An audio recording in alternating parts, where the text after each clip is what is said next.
Yesterday we had discussed about the sources of food grains and the quality of food grains, and we had started our discussion of food security. So we had studied what is food security. So food security means the availability, access and capability of every person to get the food. Okay. The meaning of food security is related to regular availability of food, access and capability to get it. Okay, standard definition है, इसको आप याद कर लेंगे, लिखेंगे जब भी है कि the meaning of food security is related to regular availability of food, access and capability to get it. ठीक है, तो तीन वर्ड आता है इसमें, availability, access and capability. Now we will understand why is food security important, what is the benefit of having food security, or why do we need to have food security. See, so our next topic is food security. Why? That means why is it important? The poorest class of the society can always be a victim of food insecurity.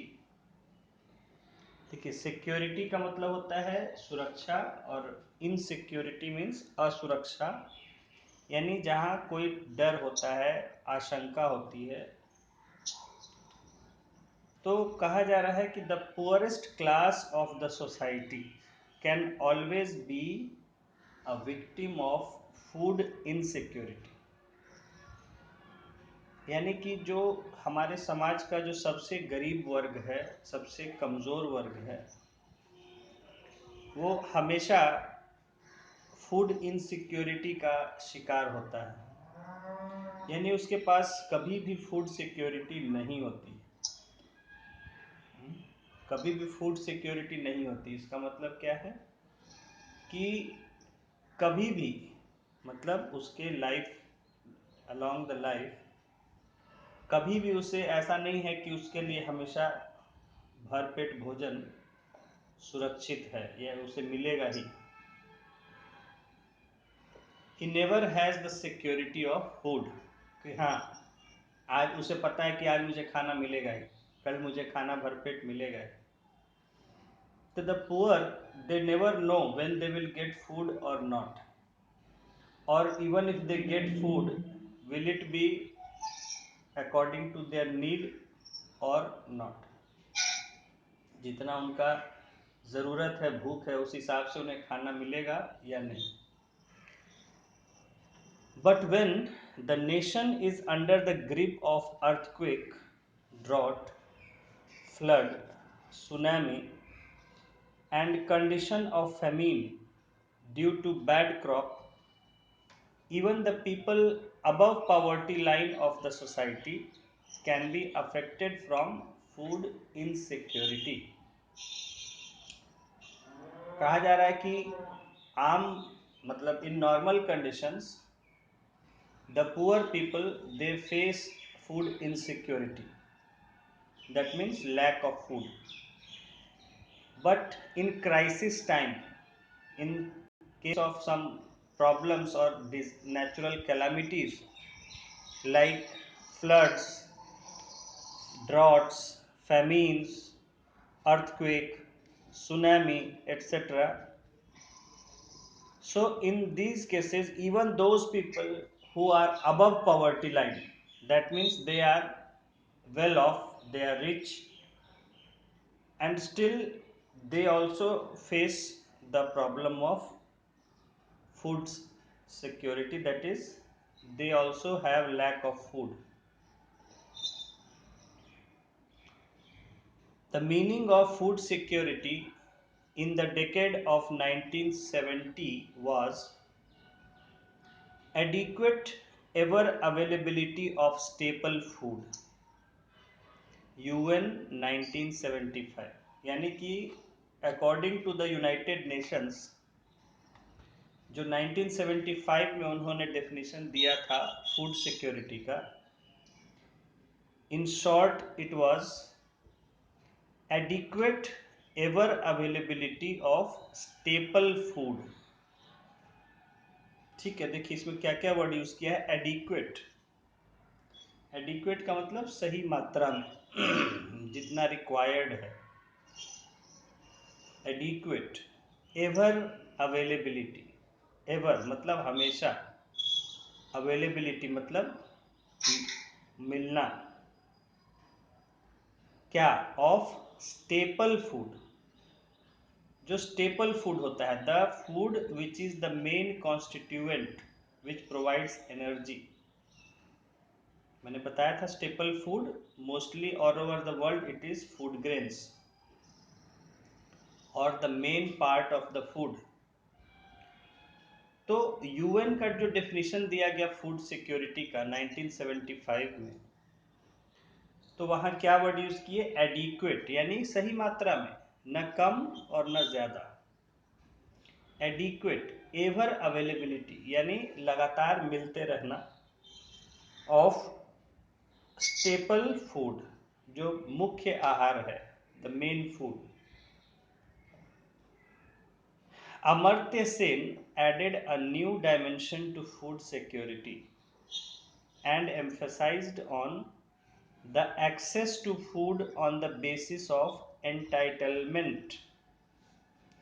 तो यहाँ जो UN का definition था 1975 में, उसमें हमारे यहाँ के एक बहुत ही प्रख्यात विख्यात एमिनेंट पॉपुलर इकोनॉमिस्ट हैं अमर्त्य सेन, जिन्हें कि नोबेल पुरस्कार भी मिला, Nobel laureate. So what he added to this definition of food security, the access to food on basis of entitlement. Entitlement क्या होता है, अधिकार. Okay, entitlement is another word for right. Okay. हाँ, यस. एंटाइटलमेंट मतलब होता है कि उसका हक है. ओके, उसका कानूनी हक है. कानूनी तौर पे ये, यस, कानूनी तौर पर. देखिए एक चीज होता है कि सरकार ने आपको कोई चीज दिया, घोषणा किया कि हाँ सबको इतना दिया जाएगा. मान लीजिए सरकार घोषणा करता है कि जितने भी जो पढ़े लिखे बेरोजगार हैं, जो बीटेक ग्रेजुएट हैं, उनको मंथली 5000 का वो जो है स्टाइपेंड देंगे. देता है क्या? नहीं, मैं कह रहा हूँ कि सपोज करिए कि ऐसा घोषणा किया जाता है, तो सरकार ने घोषणा किया और अब उम्मीद कर रहे हैं लोग कि दिया जाएगा. तो सरकार ने घोषणा कर दिया, इसका मतलब ये नहीं है जरूरी कि सरकार दे भी सकती है, और अगर नहीं उसके वैसी हालत हुई तो नहीं भी दे सकती है. लेकिन अगर कानून बन गया कि हर बीटेक ग्रेजुएट को मंथली 5000 रुपया अलाउंस देना है, तो अब वो अधिकार हो गया हर ग्रेजुएट का, बीटेक ग्रेजुएट का. और वो अगर उसे नहीं देती है सरकार, तो वो डिमांड कर सकता है कि ये मेरा अधिकार है, मुझे क्यों नहीं दिया जा रहा है. और फिर भी अगर सरकार ना दे तो उसके वो पालन के लिए वो कोर्ट में जा सकता है कि सरकार से मुझे दिलवाइए, because this is my right, this is my entitlement. कानूनी तौर पे इसको यूज किया. यस. तो एंटाइटल एंटाइटलमेंट का मतलब होता है कि मतलब हम उसके मालिक हैं, हम उसके अधिकारी हैं, मतलब वो हमें मिलना चाहिए। समझ गए? तो देखिए मैंने आपको फर्क समझा दिया। एक गवर्नमेंट घोषणा करती है, डिसाइड करती है कि देगी, तो वो दे भी सकती है, दे रही है तो अच्छी बात है। लेकिन अगर नहीं दे रही है तो आप कुछ नहीं कर सकते हैं, क्योंकि ये उसकी अपनी घोषणा है, उसका मन है, उसका आर्थिक हालत है। अगर वो देने लायक हालत में होगी जब तक देगी, नहीं हालत में होगी तो कहेगी भाई हमारी हालत ठीक नहीं, हम नहीं दे सकते। लेकिन अगर वो कानून बन गया कि देना है, तो वो फिर अधिकार, एंटाइटलमेंट हो जाता है। एंटाइटलमेंट मतलब you have a right to it and you can not be stopped from having it. ठीक है? तो उसी को कहते हैं एंटाइटलमेंट, मतलब आपको वो आपका हक हो जाता है, अधिकार हो जाता है।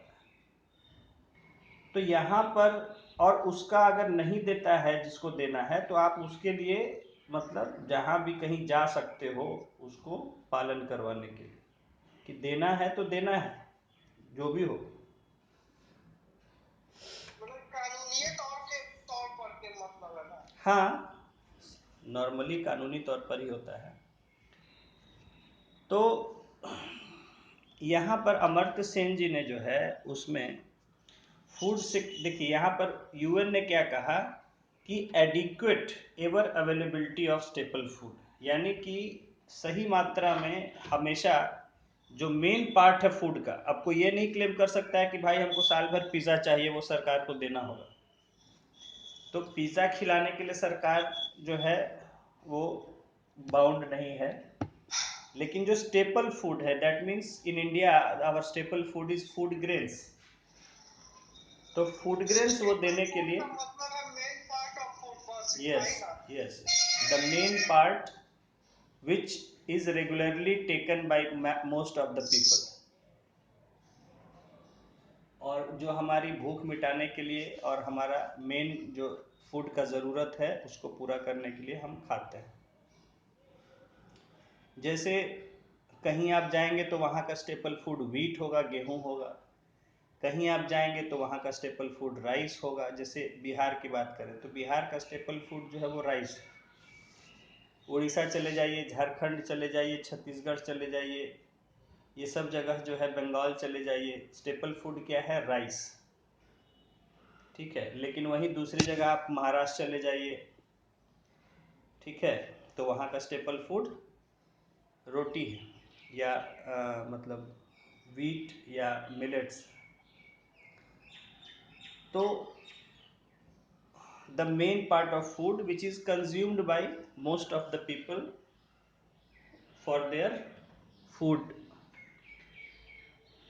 तो यूएन के डेफिनेशन में उन्होंने, अमर्त्य सेन ने एक वर्ड ऐड किया, एंटाइटलमेंट, यानी कि जो एक्सेस टू द फूड है, यानी जो फूड तक लोगों की पहुंच है, लोग जो मिलता है लोगों को, वो एंटाइटलमेंट के बेसिस पर होना चाहिए, यानी कि उसका हक है। ठीक है? तो जैसे पहले क्या था कि लोग जाते थे गवर्नमेंट की स्कीम से, या अनाज मिलता था, ये मिलता था, तो they thought that the government is doing them some, क्या बोलते हैं उसे, ग्रेटिट्यूड, उसे उस पर कोई एहसान कर रहा है।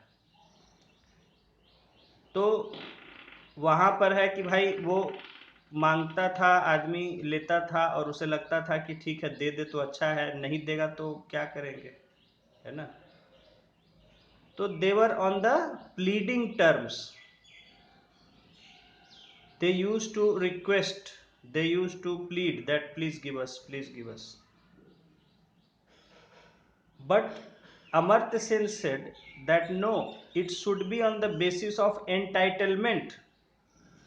ये हमारा अधिकार है, हमें मिलना चाहिए, और उसे कोई रोक नहीं सकता है। अधिकार का मतलब ये है कि नो वन कैन स्टॉप। तो यहाँ उन्होंने ऐड किया, जो यूएन ने कहा कि adequate ever availability of staple food, तो वहाँ यूएन ने कहा अवेलेबिलिटी की बात, लेकिन अमर्त्य सेन ने कहा कि अवेलेबल होना खाली काफ़ी नहीं है, बल्कि वो एंटाइटलमेंट के बेसिस पर मिलना भी ज़रूरी है, कि हर आदमी हक से जाके कहे कि हाँ भाई हमारा अनाज दीजिए, and he should get it. He should not hesitate. He should not have some apprehensions, some fear that he may not give, he may not get due to any reason. तो लोगों के मन में जो एक आशंका होती थी कि हमें मिलेगा कि नहीं मिलेगा, देगा कि नहीं देगा, तो ये नहीं होना चाहिए, बल्कि it should be on the basis of entitlement, उसका अधिकार है. जैसे अभी हम लोग क्या है, अभी भी इतना अवेयरनेस लोगों में नहीं है, जाते हैं गवर्नमेंट से कोई काम के लिए, सरकारी काम के लिए जाते हैं, तो उनमें हमेशा एक आशंका बनी रहती कि अरे पता नहीं काम करेगा कि नहीं करेगा, देगा कि नहीं देगा. तो ये होता था, पता चला कि चपरासी से लेकर अधिकारी तक का जो है जी हजूरी कर रहे हैं, और जो है सबको खुश करना पड़ रहा है काम कराने के लिए. काम होगा नहीं होगा, साइन करेगा अधिकारी कि नहीं करेगा. So now act has been passed in all the states, right to delivery of service. यानी हम सरकार के पास जो अपने काम के लिए जा रहे हैं, तो वो कोई हमारा we are not begging, we are not pleading, it is our right to get the work done by government. आप हैं किस लिए, आखिर आप हैं किस लिए, आपका ऑफिस बना किस लिए है, लोगों का काम करने के लिए. So you should do it. तो आज देखिए ये है right to public service act, हर स्टेट में पास हो चुका है कि आप अगर जाते हैं तो सरकारी अधिकारी को काम करना ही है, और 1 महीने के अंदर काम पूरा हो जाना चाहिए, नहीं तो उसके खिलाफ कार्रवाई हो जाएगी. तो अगर अब क्या होता था पहले कि काम कराने के लिए गए, अब नहीं हुआ है, नहीं हुआ है, बाद में आइएगा, फिर आइएगा, नहीं हुआ है, साइन नहीं हुआ है, अभी अधिकारी छुट्टी पर हैं, बहुत तरह से टाल मटोल करके जब तक कि पैसा वगैरह न ले लिया जाए डिले कर दिया जाता था बहुत. तो अब वो हाल नहीं है. अगर आप हर चीज़ के लिए एक टाइम फिक्स कर दिया गया है कि इतने दिन में ये एक्शन होना चाहिए, यहाँ से इतने दिन में यहाँ जाना चाहिए, और अगर नहीं हुआ है तो आपको बताना पड़ेगा कि क्यों नहीं हुआ है, क्या कारण है, और उसके खिलाफ आप शिकायत भी कर सकते हैं कि भाई अभी तक मेरा फाइल आगे क्यों नहीं बढ़ा. तो अब जो है 1 महीने का टाइम लिमिट बना दिया गया, कोई भी काम जो है वो 1 महीने में हो जाना चाहिए. अगर नहीं हो रहा है तो जिस अधिकारी की जिम्मेदारी है उसके खिलाफ शिकायत होगी, उसका वेतन भी कट सकता है. तो अब देखिए लोग अधिकार से अपना हर जगह जाते हैं सर्विस लेने के लिए, जहाँ भी जाते हैं कि हाँ भाई जो है, और ठीक है सीना चौड़ा करके लेते हैं कि हाँ हमको ये चाहिए दीजिए, ऑन द क्वेश्चन. हालांकि अभी भी मैं ये नहीं कहूँगा कि पूरी तरह 100% ये हो गया है, अभी भी हमें अधिकारी को खुश तो रखना ही पड़ता है, लेकिन हाँ ये है कि चलिए मतलब you just have to give him proper respect and he does the job. Things have changed a lot. तो एंटाइटलमेंट, क्योंकि इधर कुछ सालों में एंटाइटलमेंट की बात आई है हर चीज़ पर, कि हम भीख नहीं मांग रहे हैं, ये हमारा अधिकार है, वी आर नॉट बेगिंग और pleading, this is our right कि हमारा काम होना चाहिए. Why is the government form, government चल ही किस लिए रही. तो कहीं ना कहीं उसमें मोदी ने भी एक बदलाव लाया है कि he said that we are servants of the people, मैं एक जनता का नौकर हूँ, हम सब जनता के नौकर हैं. तो ये जरूर एक जो भी है जिस तरह की पॉलिटिक्स हो, लेकिन ठीक है वो मतलब ऐसा चेंज हुआ है कि पहली बार लोगों ने, अधिकारियों ने अपने आप को जनता का सेवक समझा, नहीं तो अब उससे पहले वो जनता के अपने आप को राजा मानते थे कि हम ही राजा हैं, मालिक हैं, और जनता जो है हमारी प्रजा है, सेवक है, जो समझिए। तो this is what Amartya Sen has added to the definition, that the food should not only be available but it should be having, the people must get access on basis of entitlement। देखिए आगे लिखा भी जा रहा है इसी बात को, the entitlement means the fulfillment by state or the society, ठीक है, and it is associated with the items that can be produced and exchanged in market by any person। देखिए एंटाइटलमेंट क्या है, the entitlement means the fulfilment by state और society, कि या तो उसे मतलब जिसको भी देना है, चाहे वो सरकार को देना है या समाज को देना है, वो उसको फुलफिल करेगा, उसको पूरा करेगा, ठीक है। The entitlement means fulfilment by state और the society, and it is associated with the items that can be produced and exchanged in market by any person। और ये ऐसी चीज़ों से जुड़ा हुआ है जिसको कि पैदा किया जा सकता है, बनाया जा सकता है और बांटा जा सकता है मार्केट, ठीक है। आप एंटाइटलमेंट किस चीज़ का देंगे, कोई ऐसी चीज़ जो फिजिकल ऑब्जेक्ट हो, जो कि बनाई जा सकती है, जो कि किसी को दिया जा सकता है। अब खुशी है, खुशी, खुशी का एंटाइटलमेंट कैसे दिया जा सकता है? सरकार कहती है कि जो है कानून बनाती है कि सरकार हर आदमी को खुशी देगी। अब खुशी को कैसे वो देगी भाई, या खुशी कहाँ से लाएगी, कहाँ से पैदा करेगी, कहाँ से बनाएगी? कोई खुशी कोई चीज़ तो है नहीं कि जिसे आप देख सकते हैं, किसी को दे सकते हैं, उसको बना सकते हैं। तो उसी को यहाँ लिखा गया है कि it is associated with items that can be produced and exchanged in market by any person, जिसे कोई भी व्यक्ति बाजार में खरीद सकता है, बना सकता है, किसी को दिया जा सकता है। खुशी कैसे दीजिएगा और कैसे उसका करिएगा कि मिल गया कि नहीं मिला, कितना मिला, ठीक है। सो कहने का मतलब है, क्योंकि जब आप अधिकार की बात कर रहे हैं तो फिर उसका तो वो होना चाहिए ना वेरिफिकेशन, कि हाँ मिल गया कि नहीं मिला है, कितना मिला है। तो ऐसी चीज़ होनी चाहिए कि जिसके बारे में ये पता किया जा सके कि हाँ मिल गया है कि नहीं मिला है, कितना मिला है, ये सब बातें। खैर, just hold for 1 minute.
Okay. So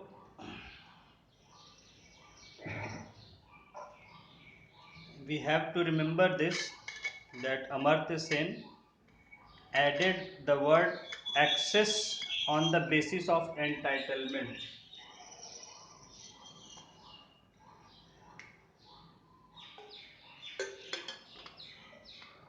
इसको एक फैक्ट की तरह ही नहीं बल्कि समझना भी जरूरी है, इसको अपने दिमाग में बिठाना है कि जो फूड सिक्योरिटी है किसी भी एक सभ्य देश का, सभ्य समाज का, वहाँ के लोगों का अधिकार होना चाहिए कि हाँ, उन्हें जो है समाज या उनकी सरकार, उनका देश कम से कम उनको फूड की सिक्योरिटी प्रोवाइड करेगा। ठीक है, तो जो है इसको अमर्त्य सेन ने ऐड किया। नाउ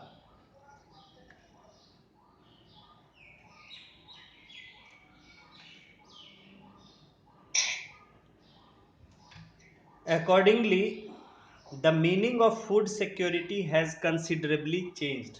तो कहा जा रहा है कि जैसा कि अमर्त्य सेन या बहुत ऐसे विद्वानों ने फूड सिक्योरिटी के डेफिनेशन में कुछ ना कुछ ऐड किया, तो उसके कारण उसका जो डेफिनेशन है वो जो है चेंज हुआ है काफ़ी।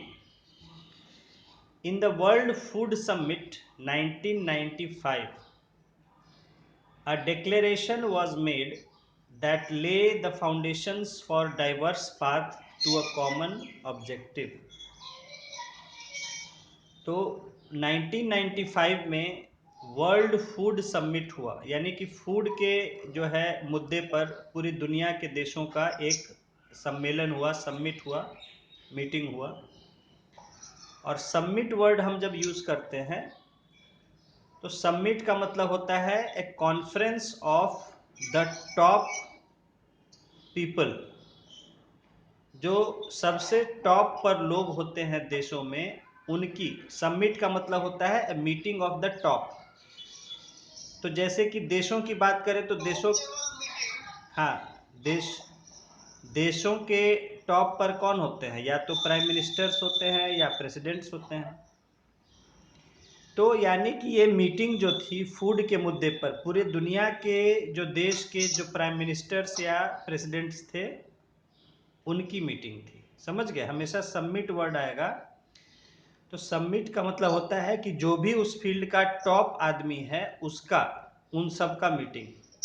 जैसे मीटिंग कई लेवल पर होता है, छोटे अधिकारियों की भी मीटिंग होती है, मिडिल लेवल के अधिकारियों की भी मीटिंग होती है, ऊंचे अधिकारियों की मीटिंग होती है, और टॉप लेवल के भी लोगों की मीटिंग होती है। तो अकॉर्डिंगली उसका नाम अलग अलग होता है। तो समिट वर्ड हम जो यूज़ करते हैं, ऐसे भी समिट का मतलब होता है पीक, पीक चोटी, हाईएस्ट पॉइंट, किसी माउंटेन पीक है। नहीं, सबका होता है, मिनिस्टर्स का भी होता है, अधिकारियों का, ऑफिसर्स का।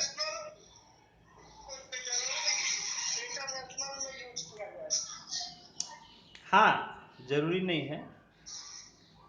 तो मतलब जो मीटिंग है, कॉन्फ्रेंस है, या बहुत सारे अलग अलग वर्ड होते हैं, वर्क्स, वो मैंने बताया कि किसी की भी हो सकती है। अलग अलग देश के अधिकारियों का हो सकता है, जूनियर ऑफिसर्स का हो सकता है, सीनियर ऑफिसर्स का हो सकता है, high persons in the government का हो सकता है, या highest people in the government, that जो इसको कि सबमिट कहते हैं।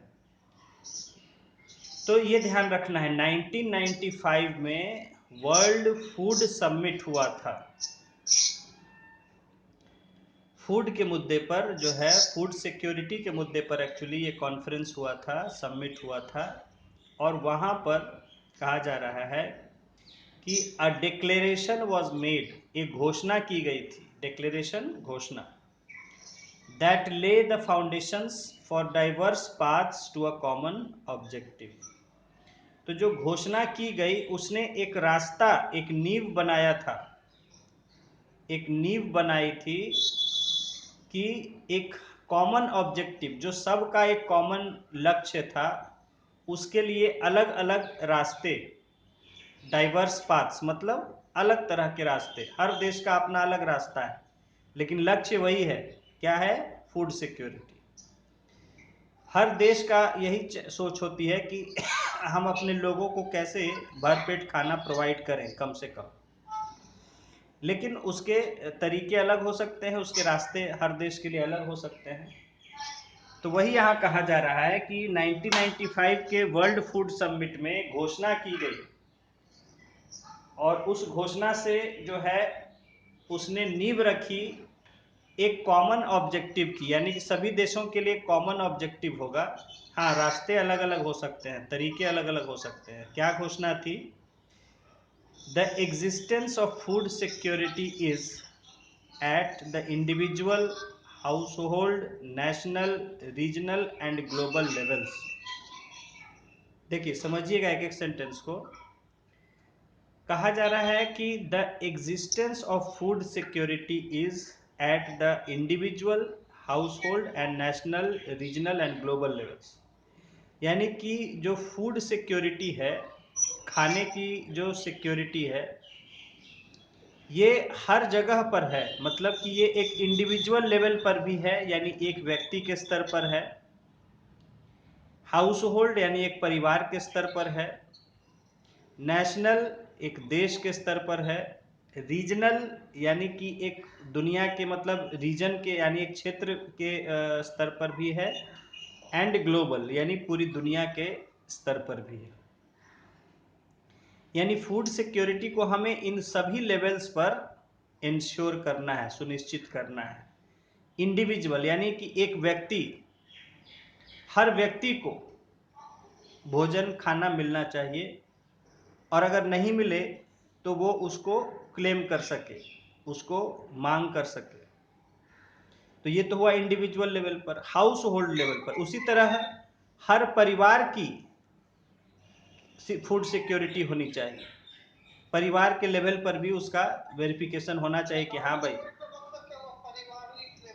हाउस होल्ड कहते हैं एक फैमिली को, एक हाउस में रहने वाले परिवार को।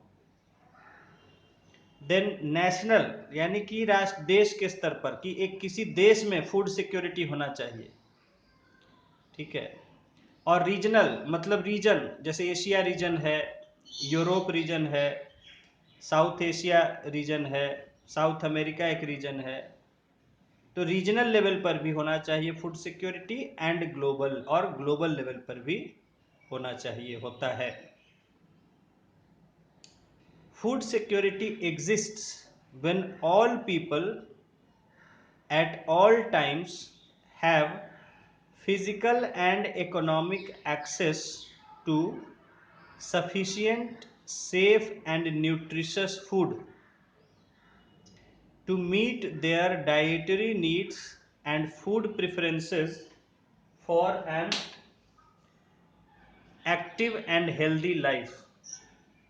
देखिए, लंबा स्टैंडर्ड डेफिनेशन दिया गया सभी चीज़ों को शामिल करते हुए, कि फूड सिक्योरिटी तब होता है जब सभी लोग एट ऑल टाइम्स, मतलब हर समय, यानी कि आज 2 साल है फिर गायब है, नहीं, हमेशा एट ऑल टाइम्स, किसी भी सीजन में, कभी भी, have physical and economic access. यानी फिजिकल कि मतलब वहां पर वो, उनको अपने फिजिकली मिल रहा है चीज, ठीक है। ये नहीं कि खाली कागजी में कह दे कि हाँ भाई आपको मिल जाएगा, मिल गया है, कागज में नहीं। या कहा जा रहा है कि पटना में मिल रहा है, बिहार के सभी लोग जाके ले लीजिए। तो पटना में मिलना, बिहार के हर गांव में लोगों को मिल जाना तो नहीं है। पटना में मिल रहा है लेकिन गांव तक तो वो लोग जा नहीं पा रहे हैं वहां पर। तो जब जा ही नहीं पाएंगे तो लेंगे कैसे? तो फिजिकल एक्सेस मतलब उसके हाथ में वहां पर होना चाहिए, मिलना चाहिए वहां से जाके। And economic access, and economic मतलब कि आर्थिक रूप से, ठीक है। यानी कि अगर कुछ पैसा है तो पैसा दे के वो खरीद सके, अगर उसका पैसा कुछ दिया जाना है तो। देखिए, फिजिकल का मतलब होता है शारीरिक, मतलब इन रियलिटी। हाँ, जैसे कि मैंने कहा ना कि फिजिकल का मतलब है, फिजिकल एक्सेस बोला है, फिजिकल वर्ड खाली नहीं है, फिजिकल के बाद एक्सेस है, कि जिसको आप मैकेनिकल भी कहते हैं, कि जैसे जिसको आप वहां विद्यमान है। नहीं समझ रहे? जैसे कि देखिए, आपके बैंक में पैसा है, आपके अकाउंट में पैसा है, तो वो आपके अकाउंट में है पैसा, लेकिन अब मान लीजिए कि बैंक बंद है, तो आप उस पैसे को यूज कर सकते हैं? मैं आज के समय की बात नहीं कर रहा हूं कि मोबाइल से सब कुछ हो जाता है, मैं थोड़ा पहले की बात कर रहा हूं कि जब हमें कैश देके हर काम करना रहता था।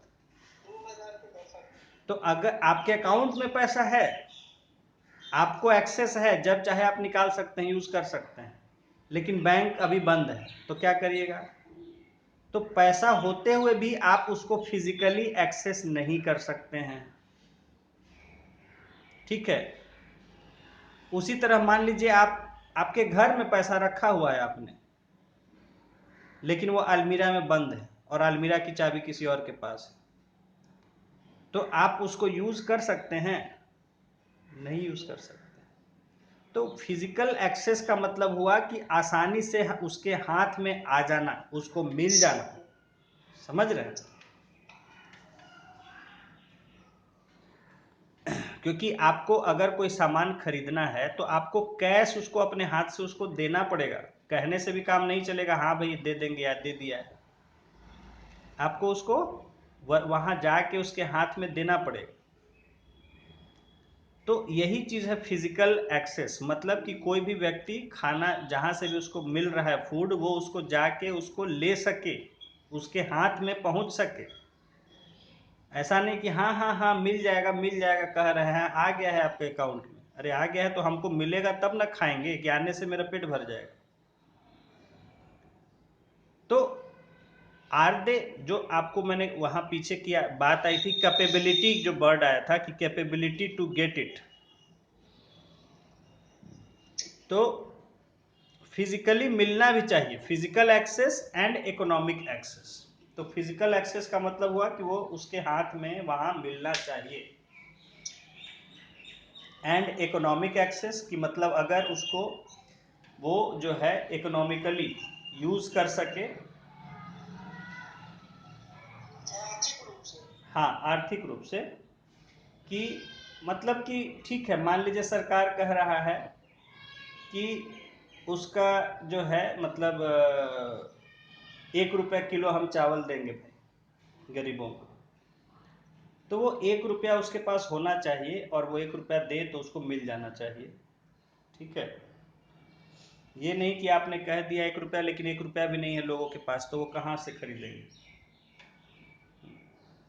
तो इकोनॉमिक एक्सेस यहाँ वर्ड यूज किया है, कि मतलब by the use of money और इन सम वे इकोनॉमिक एक्सेस होना चाहिए। देखिए, यहाँ समझने की बात है कि मान लीजिए सरकार ये कहती है कि अनाज मिलेगा 5 रुपए किलो, और जिसके पास पैसे नहीं हैं तो वो उसके बदले काम कर सकता है, काम करके अपना अनाज ले सकता है अपनी मजदूरी के हिसाब से। तो यहाँ पर क्या है कि उसको इकोनॉमिक एक्सेस दे दिया गया, भले उसके पास कैश ना हो तो वो काम कर सकता है उसके बदले, ठीक है? तो वो अपना फूड ले सकता है, तो उसके पास पैसे हो ना हो, तो ये हो गया इकोनॉमिक एक्सेस। समझे? जैसे मैंने आपको बताया था पीछे कि पहले कई प्रोग्राम चले, फूड फॉर वर्क प्रोग्राम, कि ठीक है आपको खाना नहीं, गरीब हैं, भोजन नहीं जुटा पा रहे हैं, तो ठीक है आइए काम करिए, और उसके बाद बदले आपको सफिशिएंट अनाज दिया जाएगा, ताकि आपका परिवार जो है उस पर गुजारा कर सके। तो उसी की बात यहाँ की गई है कि इकोनॉमिक एक्सेस टू सफिशिएंट, यानी सही मात्रा में, सेफ जो सुरक्षित, अब होता क्या है देखिए, एक और शिकायत बहुत बार आती है कि राशन लेने जो लोग जाते हैं तो वहाँ मिलता तो है चावल गेहूँ जो भी है, लेकिन वो अच्छे क्वालिटी का नहीं होता है। कई बार उसमें कीड़ा लगा हुआ है, कई बार सड़ा हुआ है, फफूंद फंगस लग गया है।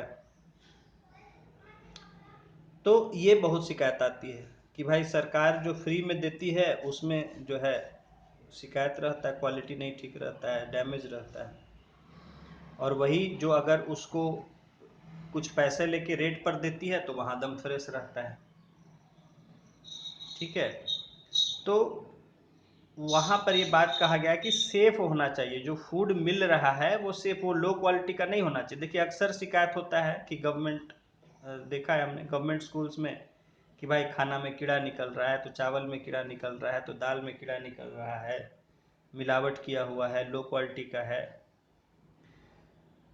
तो ये सेफ होना चाहिए, समझ रहे हैं, सेफ का वर्ड।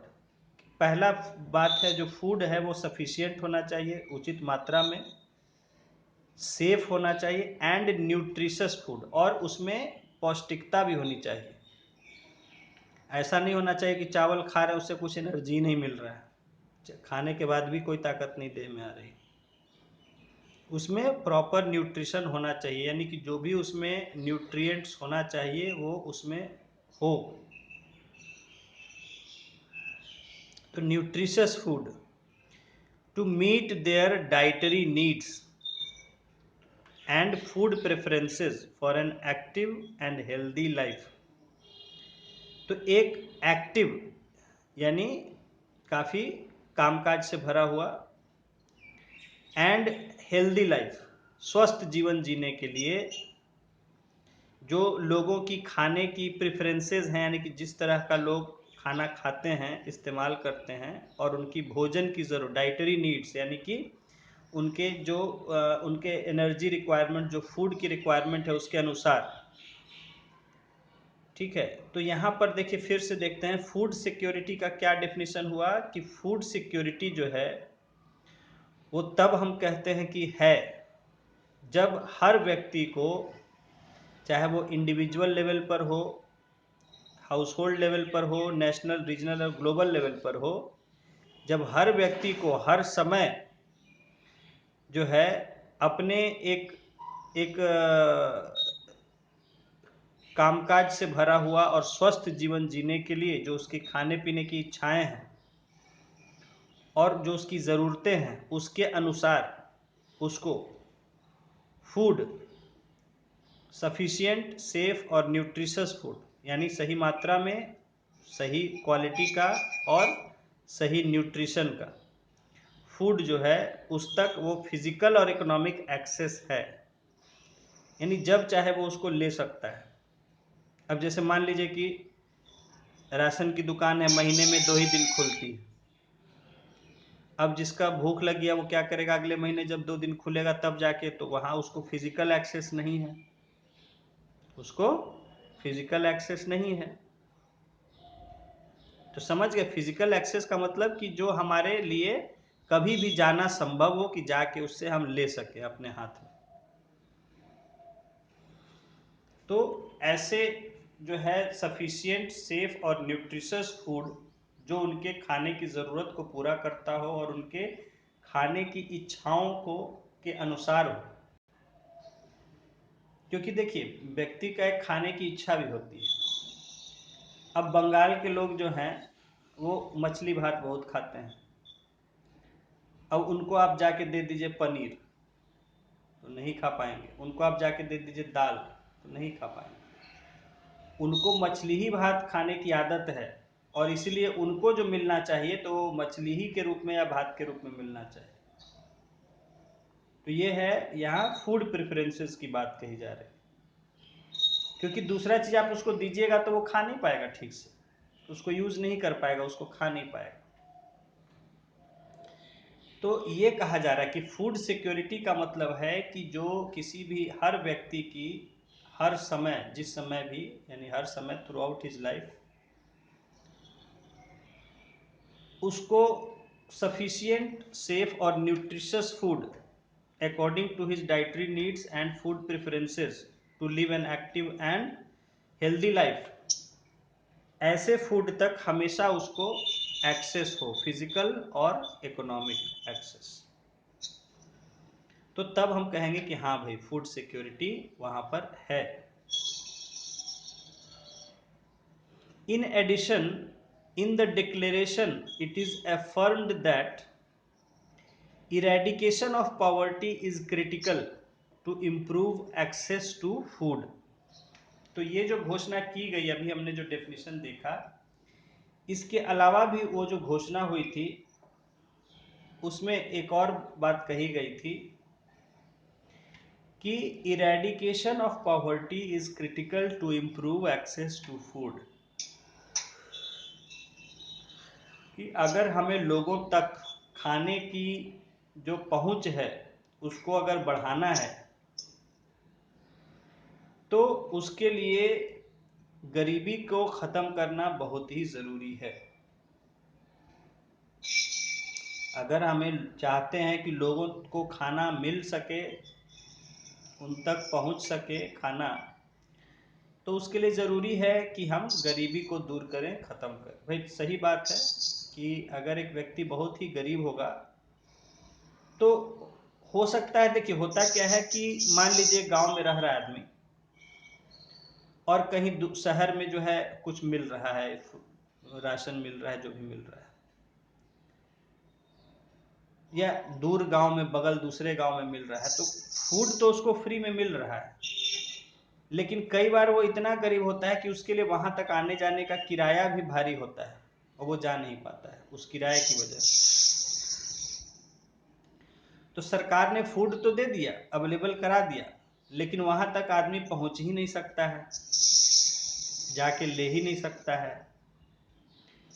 तो यही कहा जा रहा है कि इसीलिए कि गरीबी को दूर करना ज़रूरी है, क्योंकि जब तक गरीबी दूर नहीं होगी तो हम जो है लोगों तक जो फूड की पहुंच है, फूड को मिलना है लोगों का, वो इम्प्रूव नहीं कर सकते हैं, सुधार उसमें नहीं कर सकते।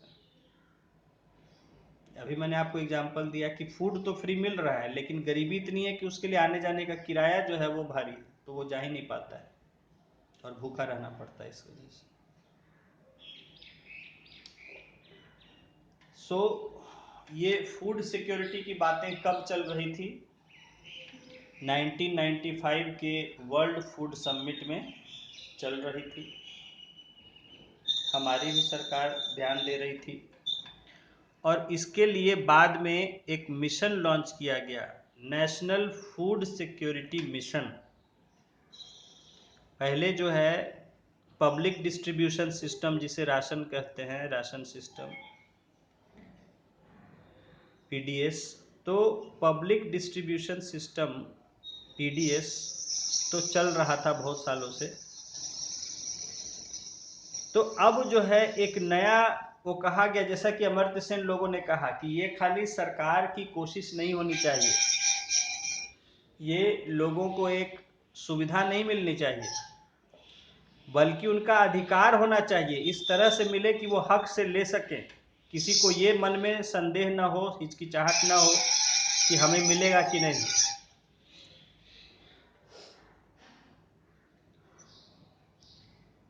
मैं आपको एक छोटी सी रोचक बात है बताता हूँ। एक स्टूडेंट था जो ग्रेजुएट मतलब इंजीनियरिंग कॉलेज में पढ़ रहा था और उस समय तक वो कभी ट्रेन में नहीं बैठा था, ठीक है, या बैठा भी होगा मतलब बचपन में तो कभी अकेले जैसे नहीं, वैसे मतलब ज़्यादा एक आध दो बार कभी गया होगा, नहीं भी गया होगा।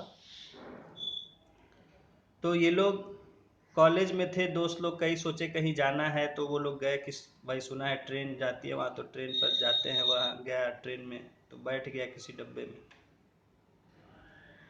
तो वहाँ लोगों ने कहा कि भाई टिकट लिया है? तो बोले हाँ लिया है। किसका टिकट लिया है? ये तो जनरल डब्बा है। तो वो दोस्तों से बोला कि अरे भाई चलो हम लोग उतर जाते हैं। बोला क्यों? बोले तो जनरल है, हम लोग तो ओबीसी में हैं। ठीक है। तो वो जनरल डब्बा समझा कि शायद यहाँ भी रिजर्वेशन होता है, मतलब कास्ट के बेसिस पर, कि मतलब जनरल डब्बा है मतलब जनरल लोगों के लिए है जो है, और हम लोग का ओबीसी है तो ओबीसी वाला डब्बा होगा। ठीक है। और ये जो बच्चा सुना रहा था वो मुझे मजाक के रूप में सुना रहा था किसी दूसरे का नाम लेके, और मैं समझ गया था कि ये उसकी अपनी कहानी है, और आज वो बच्चा एक अच्छा अधिकारी है। ठीक है। तो उसकी अपनी घटना थी मेरे स्टूडेंट की, और आज वो अच्छा बड़ा अधिकारी है। खैर, कहने का मतलब है कि देखिए ऐसे वो ट्राइबल बेल्ट में रहता था, मतलब आदिवासी इलाके में रहता था, और कभी कॉलेज से पहले शहर नहीं गया था। तो जो है, और उसने कभी ट्रेन में ज़्यादा कभी चढ़ा नहीं था क्योंकि उस तरफ ट्रेन जाती नहीं थी। तो कॉलेज में गया था तभी ट्रेन वगैरह में चढ़ा था पहली बार। तो मुझे हंस के बता रहा था, तो मैं समझ गया कि ये इसकी अपनी कहानी है जो बाद में उसने कहा कि हाँ सर मेरा ही साथ हुआ। वो अपने किसी दूसरे का नाम लेके सुना रहा था कि सर ऐसा ऐसा हुआ। एनीवे, तो मैं ये कहना चाह रहा हूँ कि जो है मतलब ऐसे भी लोग हैं, और ये तो मैं आपको बता रहा हूँ कि देखिए आज वो एक बड़ा अधिकारी है। तो क्योंकि लोगों को एक जानकारी नहीं होती है, हिचक होती है। देखिए वो टिकट भी लिया था लेकिन वो सोचा कि उतर जाते हैं क्योंकि ये तो जनरल डब्बा है। ठीक है, ही डिडंट नो। तो उसी तरह लोगों को इसके बारे में कई बार जानकारी नहीं होती है, जानकारी होते हुए भी उनमें एक डर होता है, हिचकिचाहट होती है कि हमें मिलेगा कि नहीं मिलेगा, किसको दिया जाएगा किसको नहीं दिया जाएगा। तो इसीलिए जो है यहाँ पर एक बात हुई, घोषणा हुई थी 1995 के फूड समिट में जो अभी आपने पढ़ा, और उसको देखते हुए जो है सरकार ने अब जो है जो फूड जो प्रोवाइड करती थी लोगों को, उसको एक नेक्स्ट लेवल पर ले गई सरकार, एक मिशन के तौर पर। और उसके लिए एक जो है, चूंकि फूड सिक्योरिटी एक्ट भी पास हुआ था, कानून पास हुआ था, तो फूड सिक्योरिटी मिशन लॉन्च किया गया था पूरे देश में कांग्रेस सरकार द्वारा, नेशनल फूड सिक्योरिटी मिशन। देखिए, देखते हैं। The objective of the mission is to produce rice, wheat and pulses to increase the production of rice by 10 million tons, wheat by 8 million tons and pulses by 2 million tons by the end of 2011-12, so that the demand of food grains could be fulfilled and food security could be ensured। तो देखिए ये जो mission था, इसका लक्ष्य था कि 2011-12 आने तक हमें जो है चावल के प्रोडक्शन में 10 मिलियन टन बढ़ाना है प्रोडक्शन, गेहूं के प्रोडक्शन में 8 मिलियन टन बढ़ाना है, और दालों के प्रोडक्शन को 2 मिलियन टन बढ़ाना है, क्योंकि यही लोगों को खाने पीने के लिए दिया जाता है। पहले दाल नहीं दिया जाता था, फूड सिक्योरिटी मिशन से दाल भी ऐड किया गया था। पहले सिर्फ अनाज दिया जाता था राशन में। बाद में हुआ, ये बातें जब हुई 95 के वर्ल्ड समिट में कि भाई न्यूट्रिशन मिलना ज़रूरी है, और न्यूट्रिशन में सिर्फ एनर्जी नहीं होता है, प्रोटीन भी होता है। तो बाद में सरकारों ने कार्बोहाइड्रेट जो मेनली मिलता है हमें अनाज से, उसके साथ साथ प्रोटीन पर भी फोकस किया, और इसलिए दाल भी दिया जा रहा था। तो इसीलिए यहाँ हमने देखा कि चावल, गेहूं और दाल पर फोकस है। जहाँ चावल खाते हैं वहाँ चावल दिया जाना था, जहाँ गेहूं का यूज़ करते हैं वहाँ गेहूं दिया जाना था, और जहाँ दाल जो है, दाल तो सब जगह खाते हैं।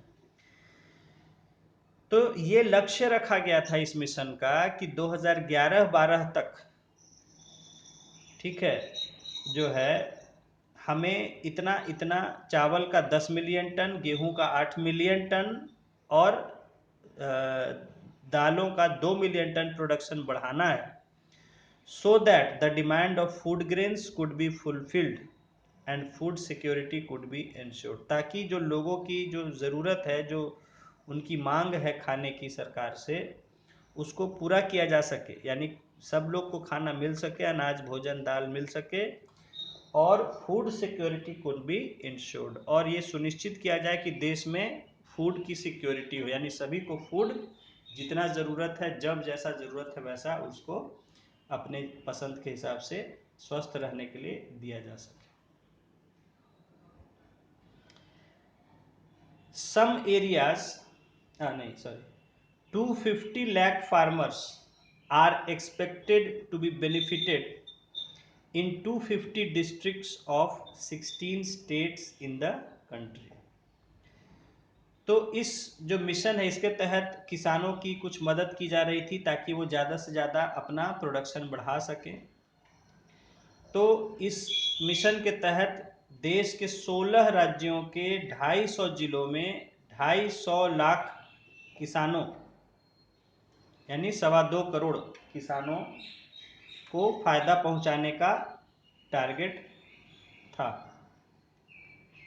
Some areas that are eligible for financial assistance under operational guidelines of the farmer mission include, कहा जा रहा है कि कुछ ऐसे क्षेत्र हैं खेतीबाड़ी में जहां की जो किसान हैं उनको, जो किसानों के लिए मिशन के गाइडलाइंस हैं, एक फार्मर नेशनल फार्मर मिशन भी चल रहा था जो किसानों के लिए एक मिशन, उसमें किसानों के कई तरह से मदद की जा रही थी। तो उसके जो रूल्स और रेगुलेशंस थे उसके अनुसार किसानों को कई क्षेत्र में पैसों से भी मदद किया जाना था अपने प्रोडक्शन बढ़ाने के लिए। तो क्या क्या क्षेत्र में था, क्या क्या चीज़ें के बारे में था कि वह उन चीज़ों के लिए पैसा दिया जाएगा। हाई यील्डिंग वेराइटी सीड, ज़्यादा पैदावार करने वाले बीज। मैंने आपको इससे पहले बताया था एग्रीकल्चर पिछड़ा क्यों है, क्योंकि हम बीज जो है बहुत लो क्वालिटी का यूज़ करते हैं। तो हाई यील्डिंग वेराइटी, ज़्यादा पैदावार करने वाले किस्म के बीज जो है वो किसानों को दिया जाएगा, उसके लिए उनको कैश की मदद की जाएगी, पैसों से मदद की जाएगी अगर उनके पास पैसे नहीं।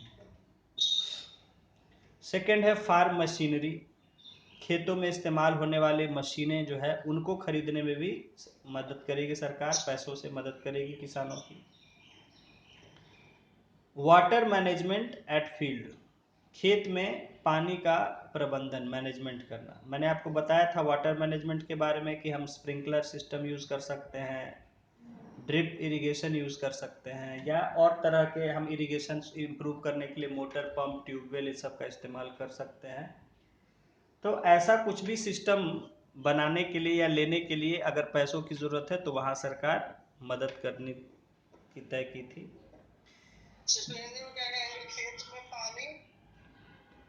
पानी का प्रबंधन, जल प्रबंधन,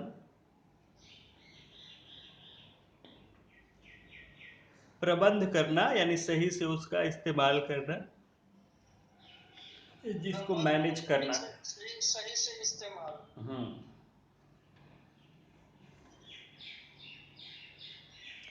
तो नेक्स्ट पॉइंट है इसमें integrated pest management for successful use of pesticides. Integrated pest management कहते हैं, यानी कि जो हम पेस्ट बहुत तरह के खेतों में होते हैं, चूहे, खरगोश, कीड़े, तरह तरह के, ठीक है, छोटे मोटे जानवर कई तरह के होते हैं जो खेतों में लग जाते हैं, खेतों फसल को नुकसान पहुंचाते हैं। तो उनको दूर करने के लिए, ख़त्म करने के लिए इंटीग्रेटेड पेस्ट मैनेजमेंट कहा जाता है, बायोलॉजी में पढ़ेंगे आगे। तो यानी पेस्ट मैनेजमेंट, पेस्ट यानी जीव जंतु जो पौधों को नुकसान पहुंचाते हैं उनको कैसे रोक टोक करें। तो उनको इंटीग्रेटेड मतलब कई तरह के जो टाइप्स उनको जोड़ के, कई तरह के तरीकों को जोड़ते हुए,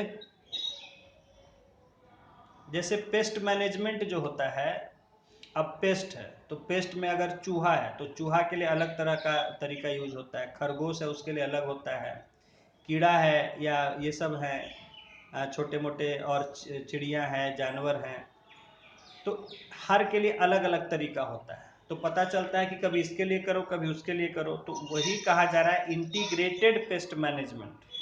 ये होता है, पढ़ेंगे बायोलॉजी में हम लोग, कि जिसमें कि सभी को हम जोड़ के जब पेस्ट मैनेजमेंट करें जिसपे सभी के लिए कारगर हो, चाहे वो चूहों के लिए हो, चाहे वो खरगोश के लिए हो, चाहे नेवलों के लिए हो, चाहे सांप बिच्छू के लिए, जिसके लिए भी,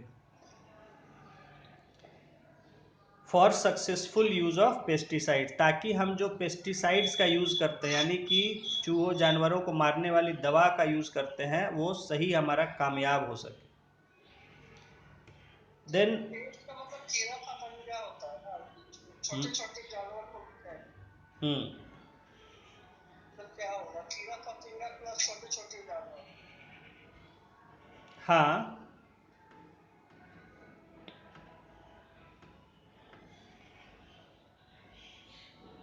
छोटे मतलब बड़े कीड़ों से लेके जो मतलब कीड़ा नहीं जिसको कहेंगे कि जैसे ये ग्रास हॉपर होता है, फतिंगा होता है, उसके साइज से लेके और खरगोश के साइज तक के। ठीक है। हाँ, नेक्स्ट है integrated nutritious element management for increasing soil health.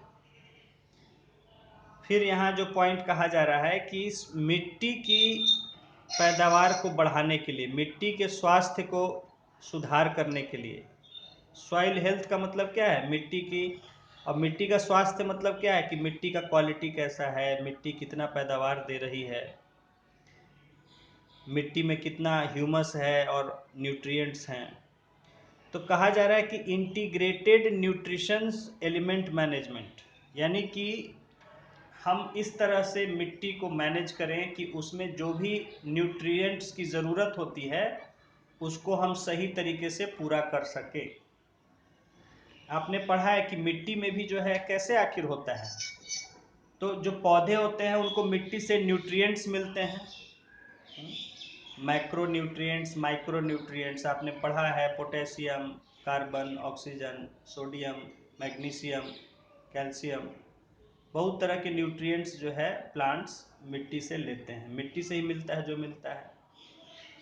तो उनकी धीरे धीरे मिट्टी में कमी हो जाती है, इसके के लिए हम लोग क्या करते हैं, कभी खाद डालते हैं, कभी गोबर डालते हैं, कभी कुछ और केमिकल्स डालते हैं, या बायोलॉजिकल तरीके आपने पढ़े हैं पीछे सब। तो उसी को कहा जा रहा है कि इंटीग्रेटेड न्यूट्रिशस एलिमेंट मैनेजमेंट, यानी मिट्टी में जो पोषण का ज़रूरत होता है उसका हम सही ढंग से जो है मैनेजमेंट करें फॉर इंक्रीजिंग सॉइल हेल्थ, ताकि सॉइल को हम और हेल्दी बना सकें और ज़्यादा अच्छे क्वालिटी का बना सकें।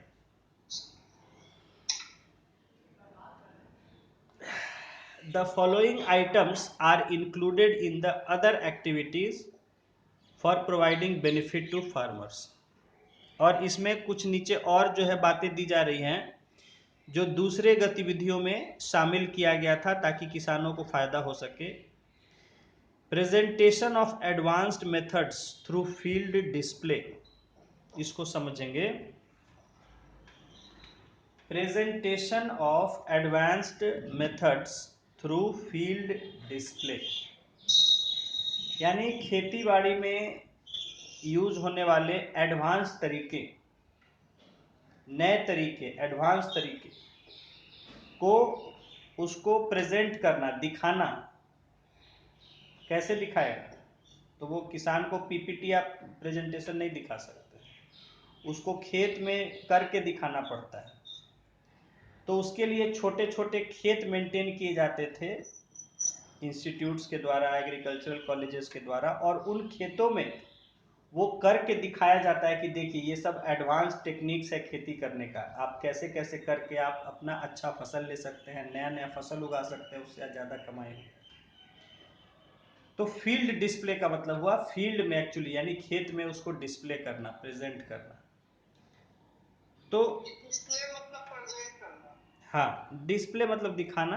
हाँ, तो presentation of advanced methods through field display, यानी कि किसानों को एडवांस तरीके खेतीबाड़ी के सिखाना फील्ड में, यानी खेत में दिखाकर। तो ये भी शामिल किया गया था। ये सब होता था आपके एक्सटेंशन, इसको बोलते थे, एग्रीकल्चरल एक्सटेंशन बोलते थे। तो उसमें किसानों को ट्रेनिंग दिया जाता था एक तरह से, कि एक छोटे छोटे खेत में उसको करके हर समय समय पर दिखाया जाता था। जैसे कोई नई फसल है, कोई नया तरह का फसल है उगाने सिखाना है, तो एक सीजन में एक्चुअली उसको उगा के उसको दिखाया जाता था किसानों को। तो उसका शुरू से लेके, यानी कि बीज बोने से लेके अंतिम फसल कटाई तक एक छोटे से प्लॉट में वो दिखाया जाता है कि देखिए अब इस समय, इस महीने में इस समय बीज बोना है, ऐसे ऐसे बीज बोना है।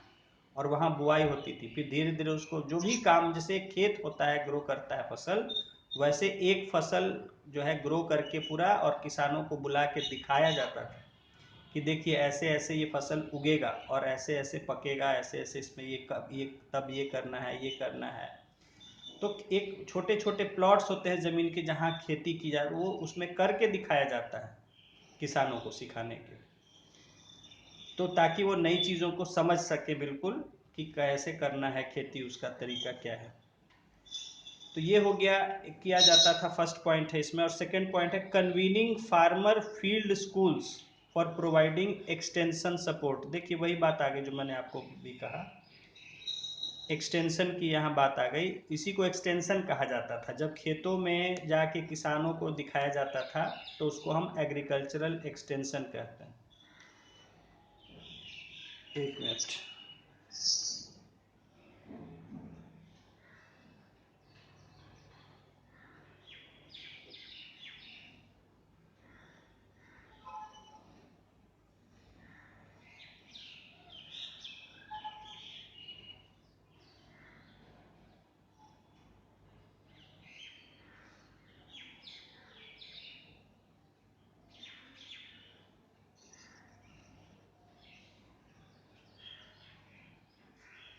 हाँ, तो कन्वीनिंग फार्मर फील्ड स्कूल्स, यानी कि जगह जगह पर ऐसे एक छोटे छोटे स्कूल जैसे किसानों के लिए खेती बाड़ी सिखाने वाले स्कूल बनाए गए थे।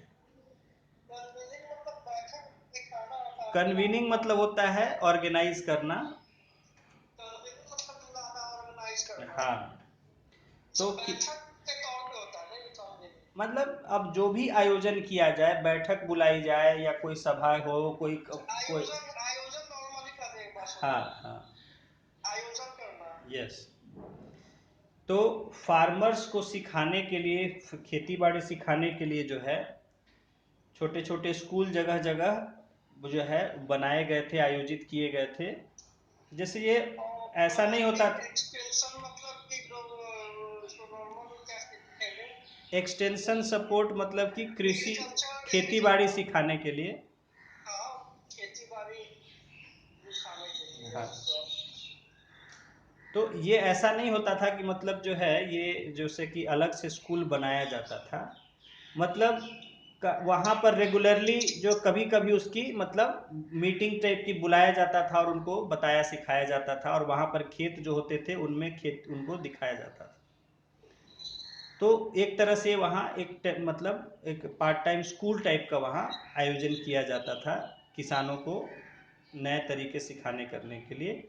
तो उनको कहा जाता था farmer field schools for providing extension. Extension word है एक्सटेंड, एक्सटेंड का मतलब होता है फैलाना, प्रसार कहते हैं एक्सटेंशन को, हिंदी में कहते हैं प्रसार, यानी उसका फैलाना, जानकारी को बढ़ाना, फैलाना।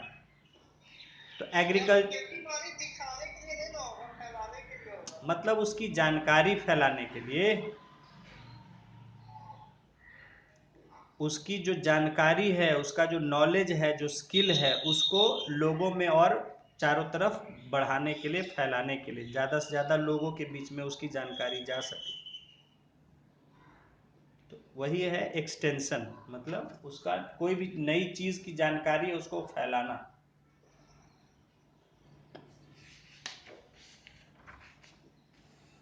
खेती बाड़ी का जानकारी।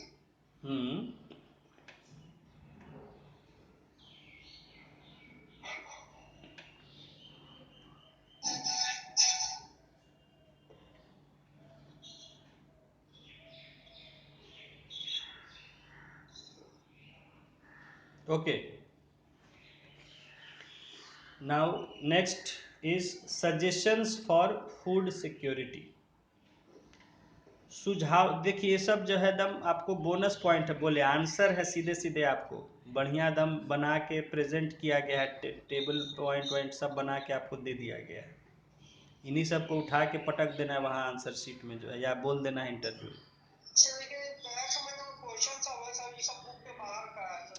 तो बाहर का रहेगा ही, मैंने बोला ना कि अब चैप्टर्स में आप खोजिएगा कि बुक में लिखा हुआ मिले, तो वो अब नहीं, वो सब पहले आप कर लिए उतना प्रैक्टिस। अब आपको सोच समझ के कोशिश करना है अपने से लिखने का, कुछ उसमें अपने नॉलेज भी ऐड करना है, अपना जो करंट में कहीं से पढ़ रहे हैं, देख रहे हैं, सुन रहे हैं, उन बातों को भी सोचते समझते हुए ऐड करना है। खैर आएंगे क्वेश्चन पर तो डिस्कस कर देंगे। तो देखिए, हाँ हाँ मिलेगा, देंगे, सब देंगे। अच्छा ठीक है, दे देंगे। तो देखिए, सजेशंस फॉर फूड सिक्योरिटी। अब यहाँ सजेशंस दिए जा रहे हैं कि कैसे फूड सिक्योरिटी लाया जा सकता है। आपसे पूछा जाएगा कि हाँ बताइए, बिहार में फूड सिक्योरिटी कैसे आ सकता है, या देश में फूड सिक्योरिटी कैसे लाया जा सकता है, बताइए। तो आप वहाँ ये पॉइंट्स बताएंगे। फर्स्ट पॉइंट है, और आप समझ सकते हैं आसानी से, देखिए कोई बड़ी बात ऐसी नहीं है कि कही जा रही है, कोई विशेष बात है जो आप नहीं समझ सकते हैं। देखिए फर्स्ट पॉइंट है, इंक्रीज इन एग्रीकल्चर प्रोडक्शन। अब देखिए सीधा बात है, फूड सिक्योरिटी का मतलब क्या है? सबको भोजन देना, हर समय भोजन पूरे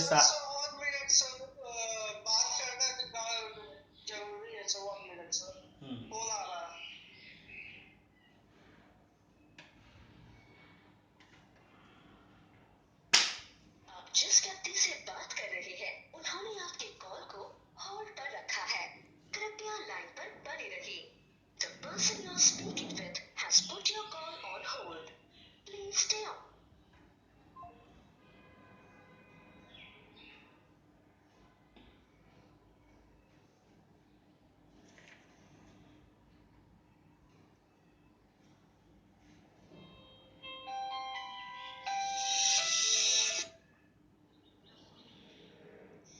हाँ, तो देखिए फूड सिक्योरिटी का मतलब क्या है? फूड सिक्योरिटी का मतलब है कि आपको सभी लोगों को साल भर उनकी ज़रूरत के अनुसार खाना देना है।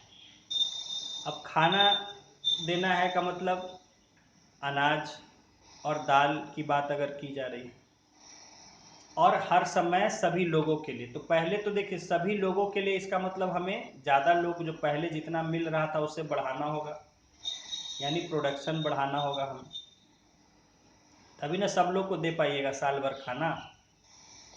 तो पहली चीज़ क्या ज़रूरत है फूड सिक्योरिटी देने के लिए, कि हम प्रोडक्शन बढ़ाएं। भाई प्रोडक्शन बढ़ेगा तब ना अनाज दे पाइएगा, अब अनाज रहेगा ही नहीं तो कहाँ से खिलाइएगा। तो first point is increase in agriculture production. Second point is systematisation of food distribution, यानी जो फूड का डिस्ट्रीब्यूशन है उसको सिस्टमैटिक होना चाहिए, व्यवस्थित होनी चाहिए।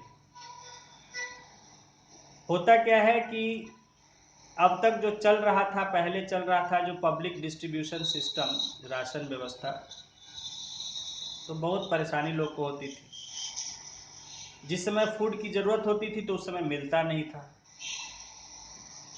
और जब फूड की ज़रूरत नहीं है उस समय स्टॉक भरा हुआ है, जब जिस चीज़ की ज़रूरत है वो मिलता नहीं है।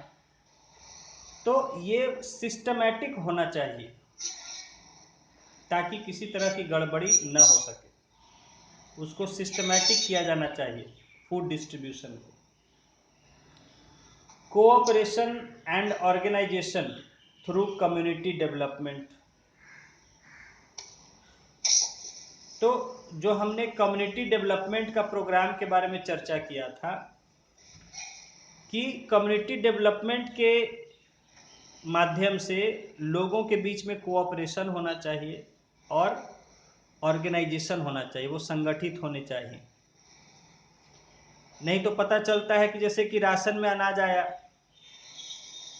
और किसी को सूचना ही नहीं है, कोई जा ही नहीं रहा लेने के लिए, और जब पहुंच रहे हैं तब जब खत्म हो गया। तो आपस में अरे भाई किसी को जानकारी है तो सबको जानकारी दे दिया जाए, तो ये है कोऑपरेशन एंड ऑर्गेनाइजेशन, आपस में संगठित रहें। Next is reforms in food administration. Food का जो एडमिनिस्ट्रेशन होता है उसमें सुधार होना चाहिए। जैसे किस क्वालिटी का फूड दिया जा रहा है, किस क्वालिटी का फूड ग्रेन्स खरीदा जा रहा है या लिया जा रहा है सरकार द्वारा, या जो जिस तरह से उसको जमा किया जा रहा है, स्टोर किया जा रहा है, पूरी व्यवस्था में, या जब उसको पहुंचाया जा रहा है गांवों तक, राशन दुकानों तक, कैसे कैसे उसको बांटा जा रहा है, कितना बांटा जा रहा है, पूरी जो उसका मैनेजमेंट है, एडमिनिस्ट्रेशन है, उसमें भी सुधार होना चाहिए। पॉपुलेशन प्लानिंग, फिर दूसरी जो इम्पोर्टेंट पॉइंट है कि पॉपुलेशन का प्लानिंग होना चाहिए। ये नहीं कि जनसंख्या तेजी से बढ़ी जा रही तो कहाँ से खिलाएंगे इतने लोगों को। तो पॉपुलेशन प्लानिंग या पॉपुलेशन कंट्रोल, तो आपने देखा है कि बहुत जगह वो आ जाएगा। तो यहाँ भी है कि भाई पॉपुलेशन कंट्रोल करिएगा तब हम खिला पाएंगे सबको। पॉपुलेशन बेहिसाब बढ़ता जाएगा तो कहाँ से उतने लोग को खिलाएंगे। And then change in current habits of consumption.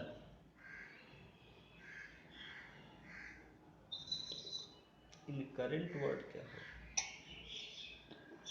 Change in current, एक minute, habits of consumption.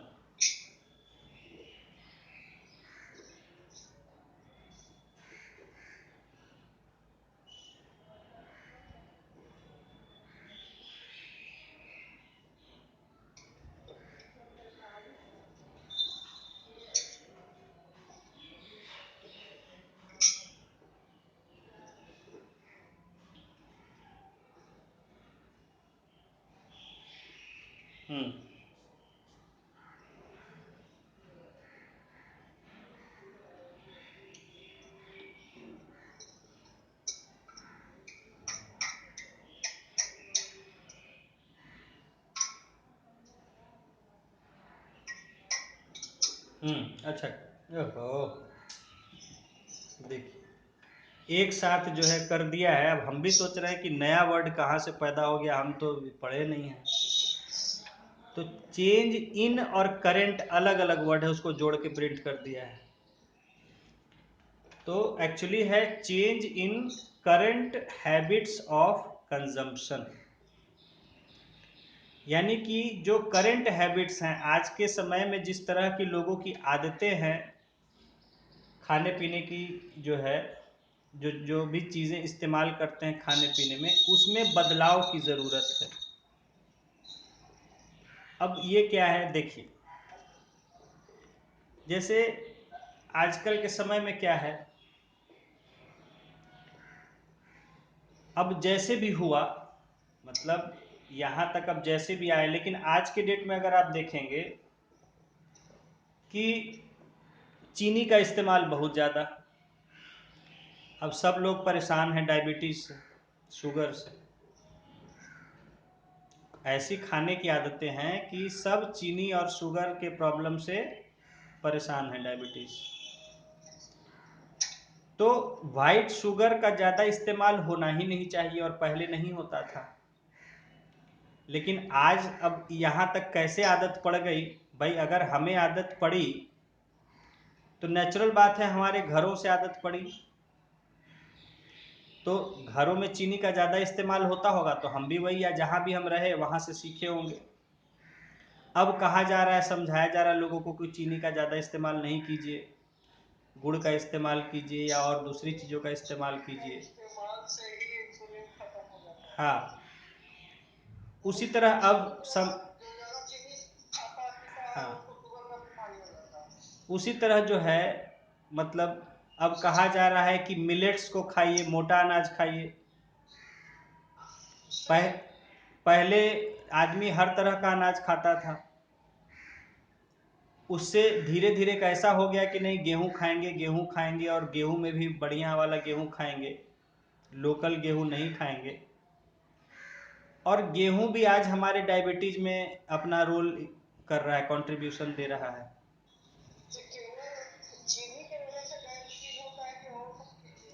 Diabetes कई चीज़ों की वजह से होता है, डायबिटीज सिर्फ चीनी से नहीं होता है, और यूं कहिए कि चीनी से डायरेक्ट रिलेशन नहीं है डायबिटीज का।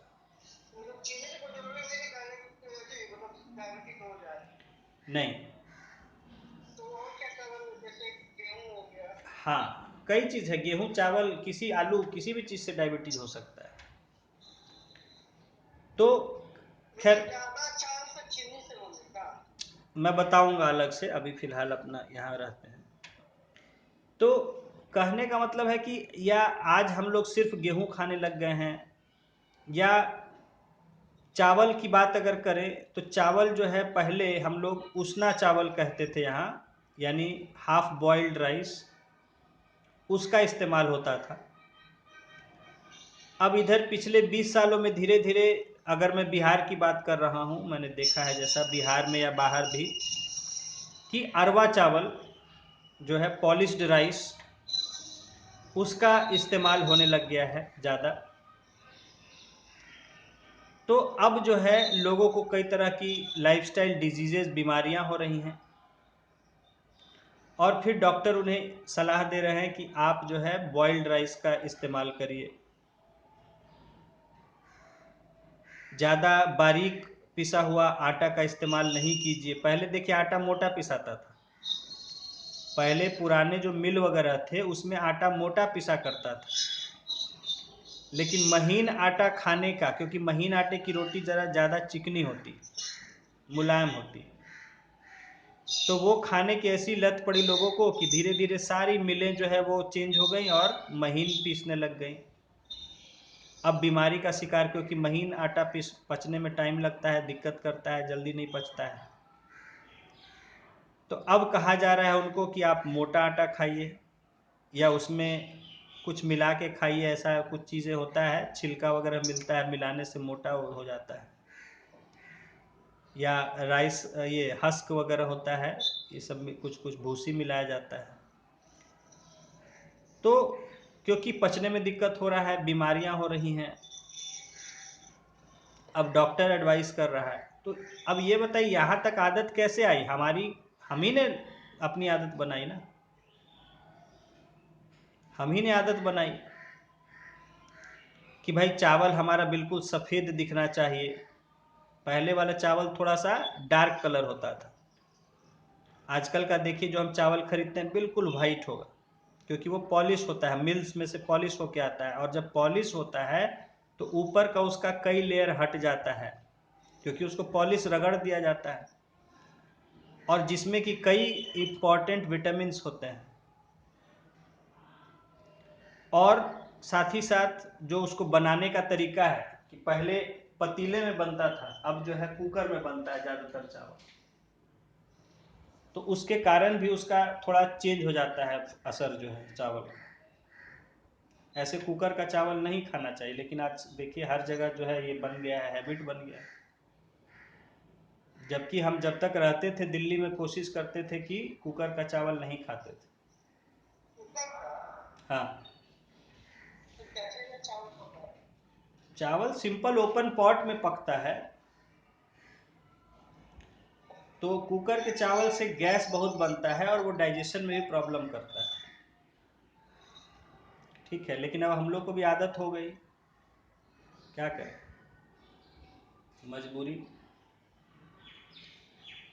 तो ये सब जो है चीज़ें जो हमने खुद एडॉप्ट किया, और जिसके कारण हम आज बीमारियों के भी शिकार हो रहे हैं। ठीक है, तो यही यहाँ कहा जा रहा है कि change in current habits of consumption, आज के समय की जो आदतें हैं लोगों की खाने पीने की, उसमें बदलाव लाना होगा। जैसे अभी मोदी बहुत कह रहे हैं कि मिलेट्स का इस्तेमाल करिए, मिलेट्स खाइए, मोटा अनाज, ज्वार बाजरा, इन सबको भी खाइए। और भी कई तरह के मिलेट्स होते हैं, रागी होता है। तो क्योंकि पहले लोग उनको मौसम के हिसाब से खाते थे, अब जो है धीरे धीरे पूरे साल खाली गेहूं खा रहे हैं या चावल खा रहे हैं। या उसमें भी मैंने बताया कि रिफाइंड फ्लावर जो है, बहुत महीन आटा जो है, या मैदा वगैरह बहुत खा रहे हैं, उसके कारण दिक्कत आ रही है। तो ये कहा जा रहा है कि फूड सिक्योरिटी, अगर आप चाहते हैं कि न्यूट्रिशन मिले प्रॉपर, क्योंकि फूड सिक्योरिटी में आपने देखा कि न्यूट्रिशन भी मिलना जरूरी है। और न्यूट्रिशन कब मिलेगा? अब आप चावल को पूरा छील दिए मिल में और फिर सफ़ेद करके बेच रहे हैं, तो वो चावल खाइए, उसका 20% 30% तो बेकार हो गया, निकल गया। हर चीज को आज के डेट में हम लोग पॉलिश, देखिए आदमी की अपनी समस्या है मानसिकता में। हम लोग बहुत ज्यादा, हाँ म्यूट कर दीजिए थोड़ा। हम लोग बहुत ज्यादा आर्टिफिशियल हो गए हैं, नेचुरल नहीं रहे। हर चीज हमें बड़ी सुंदर चाहिए, बड़ी साफ चाहिए, तो साफ करके मिल रही है, सुंदर करके मिल रही है, तो फिर क्यों दिक्कत होने लगती है? सुनते हैं कि सब्जी में इंजेक्शन पड़ रहा है, तो फल में इंजेक्शन दिया जा रहा है, फिर क्यों दिक्कत आपको लगती है? भाई आप ही को तो चाहिए कि खूब बड़ा बड़ा फल हो, खूब सुंदर कलर हो, एकदम हरा सब्जी ऐसा हरा हो कि मन खिल जाए, सावन का हरा हो। अब फिर वो रंग रहा है सब्जी को, तो फिर आपको क्यों तकलीफ हो रही है? खाइए रंगा हुआ।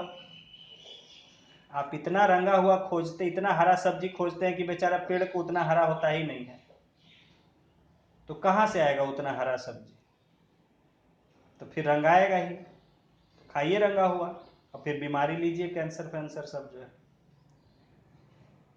तो हमारा अपना ही हैबिट्स खराब हो गया। हम लोग बॉइल्ड राइस खाते थे अच्छा खासा, लेकिन उसका रंग थोड़ा पीलापन होता था, थोड़ा मोटा होता था, तो हम लोग कहे नहीं, हम लोग तो भाई बड़े सभ्य आदमी हैं, हम लोग सफ़ेद चावल खाएंगे, बिल्कुल बारीक चावल, लंबा लंबा आजकल खाने का फैशन हो गया है, हमको तो खाने का मन नहीं करता है।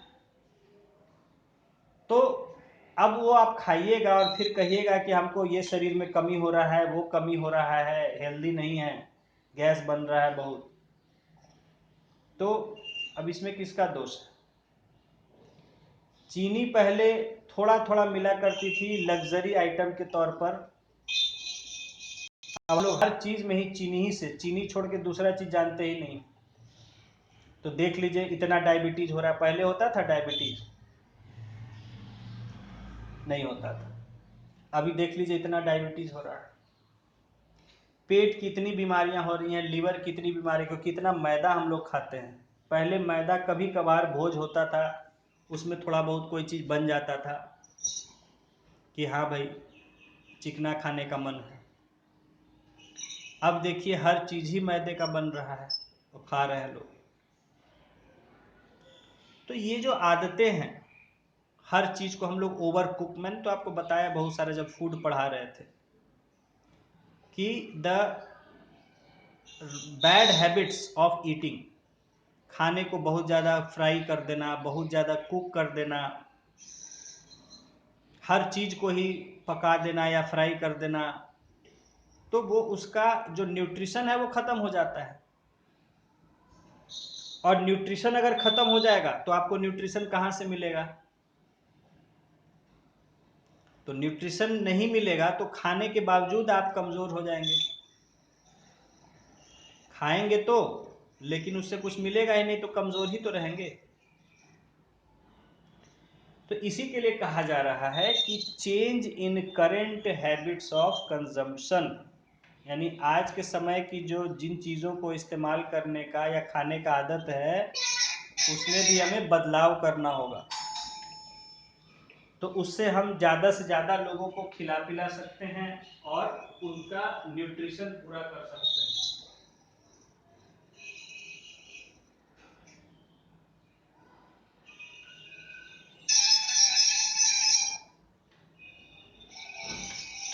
फूड सिक्योरिटी के लिए हमारे ये पॉइंट्स जरूरी हैं.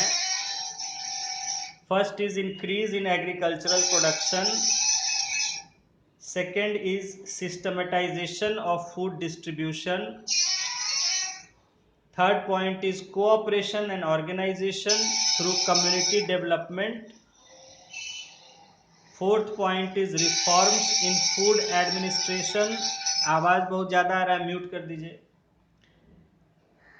Fifth point is population planning. And sixth point is change in current habits of consumption. So we have discussed these suggestions. Now we will take the story of Ramu. There is a case study of a person called Ramu. Ramu works as a इसी को समझाने के लिए case study एक किया गया है. ठीक है, फूड सिक्योरिटी को समझने के लिए किसी पर्सन का उसका कुछ लाइफ के बारे में दिया जा रहा है. देखिए, Ramu works as a temporary agricultural laborer in agriculture sector at Madhopur village. Ramu कोई एक व्यक्ति है जो कि टेम्पररी यानी कि जो है कभी कभार, नॉट परमानेंट, नॉट ऑलवेज, तो कभी कभार जो है वो खेतिहर मजदूर का काम करता है जो है माधोपुर गांव में.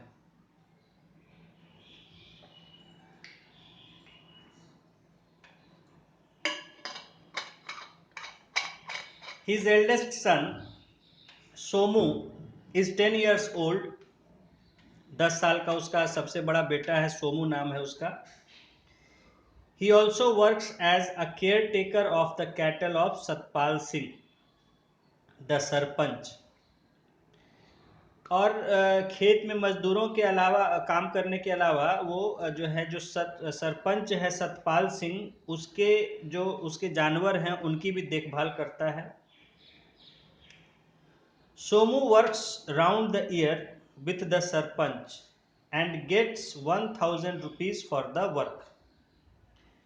तो सोमू जो है, जो कि बेटा है उसका बड़ा, वो सरपंच के साथ साल भर काम करता है और उसको उसके लिए 1000 रुपया मिलता है.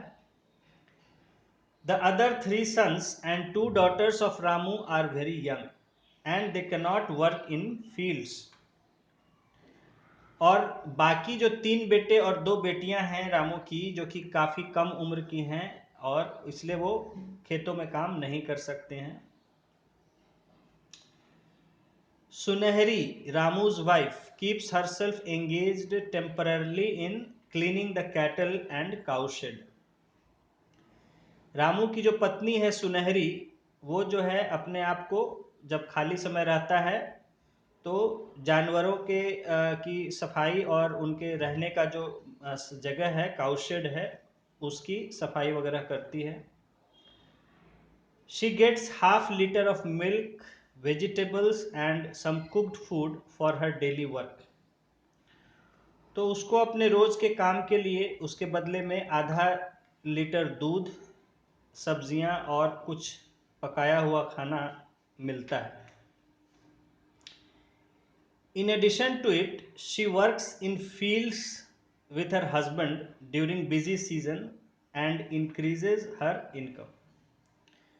इसके अलावा जब काम की ज़्यादा ज़रूरत होती है एग्रीकल्चर खेतों में, तो उस समय वो अपने पति के साथ वहाँ काम करती है और अपनी उसकी कमाई बढ़ जाती है. Agriculture is a seasonal work. जैसा हमने पढ़ा कि जो खेती बाड़ी का काम होता है ये सीजनल वर्क होता है, यानी मौसम पर होता है, हमेशा नहीं होता है.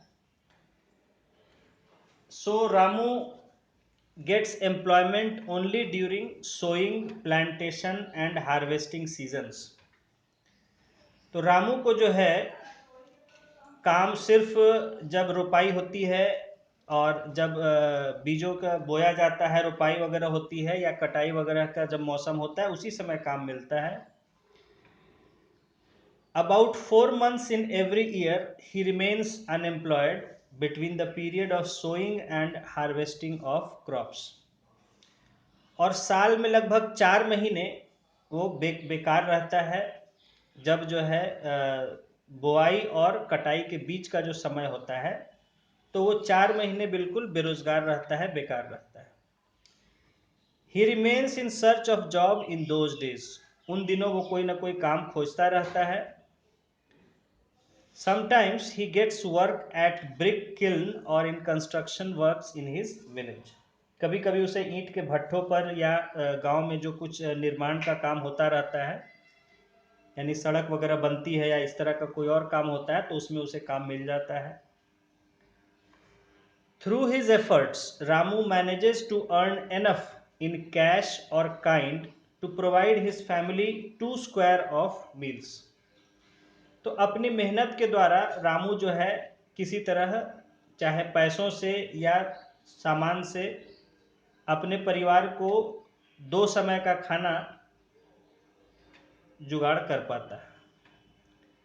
However, when he fails to get work, he and his family have to face difficulties, and sometimes his children go to bed without their meals. लेकिन जब उसे काम नहीं मिलता है तो वो और उसका परिवार को दिक्कतें होती है, और कई बार बच्चों को भूखे पेट ही सो जाना पड़ता है। The family could not get milk and vegetables on regular basis. उसके परिवार को दूध और सब्जियां हमेशा नहीं मिल पाता है। Due to seasonal nature of agriculture, Ramu remains insecure in terms of food security during 4 months period of inoccupation. तो क्योंकि जो खेती बाड़ी का काम है ये मौसमी होता है, जब मौसम होता है उसी समय होता है, तो इसके कारण जो रामू है वो अपने बेकारी के 4 महीनों में उसको खाने का कोई सिक्योरिटी, सुरक्षा नहीं होती है, फूड सिक्योरिटी नहीं होती है। क्योंकि जब उसे काम नहीं मिलता है तो उसे पैसा कहाँ से मिलेगा, और जब पैसा नहीं मिलता है तो उसे अनाज या खाना नहीं मिलता है। तो यहाँ हमने एक गांव के एक गरीब व्यक्ति रामू की कहानी देखी कि किस तरह से वो अपना जीवन गुजार रहा है, किस तरह अपने परिवार को उसका गुजारा कर रहा है, बच्चे हैं उसके, बच्चे किस तरह से पल रहे हैं, और किस तरह से क्या उन्हें खाने पीने को मिल रहा है। सो यहाँ हमने देखा कि जैसा पीछे हमने पढ़ा था कि अगर हमें फूड सिक्योरिटी को लागू करना है तो उसके लिए गरीबी हटाना ज़रूरी है। व्यक्ति के पास जब एक रोज़गार होगा, धंधा होगा, कमाई अपनी होगी, तो उसके पास खाने की भी दिक्कत नहीं होगी। So this is economic access. Economic access जो हमने पढ़ा था कि उसके पास अगर कुछ लोगों को तो आप फ्री दे रहे हैं मान लीजिए, लेकिन सबको तो आप फ्री नहीं दे सकते हैं। तो जिनके पास संभव है वो कुछ काम करके कमाएं, और कमा के अपना जो है खाना अर्न करें, उसको जुगाड़ करें। तो काम भी होना चाहिए, काम होगा तब तो लोग काम करके कुछ कमाएंगे। अब जहाँ काम ही नहीं है तो वहाँ कमाई बहुत मुश्किल हो जाती है, रोजगार करना मुश्किल हो जाती है। तो इसी के लिए सरकार ने, आपने पढ़ा था कि सरकार चलाई थी food for work programme, FWP,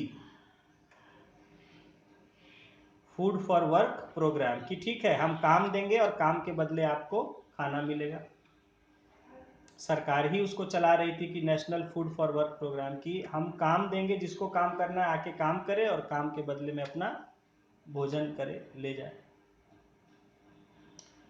तो this was a step in this direction. ये इसी के लिए उठाया हुआ कदम था ताकि लोगों को फूड प्रोवाइड किया जा सके, फूड सिक्योरिटी प्रोवाइड किया जा सके।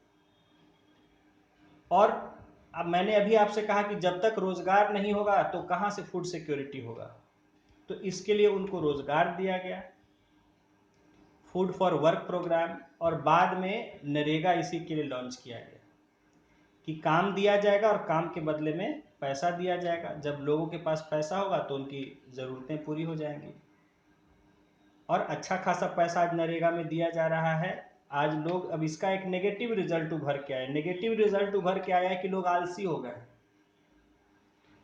और इस पर बीजेपी ने काफ़ी कड़ाई से काम किया। कि ये नरेगा नहीं होना चाहिए। क्यों? क्योंकि इससे अब किसान मजदूर आलसी हो रहे हैं, क्योंकि उन्हें घर बैठे अच्छी तनख्वाह मिल जा रही। आपने गारंटी दे दिया।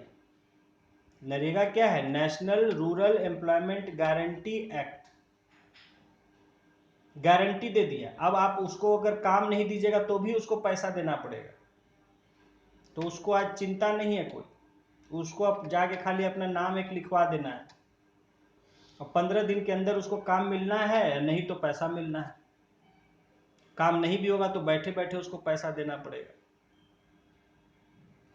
तो इस तरह इतना जो है होने से लोग क्या है, ये देखा गया है कि किसान हैं, मजदूर हैं, वो थोड़े आलसी हो गए हैं, बाहर नहीं जाना चाह रहे हैं काम की खोज में, या काम नहीं करना चाह रहे हैं जल्दी।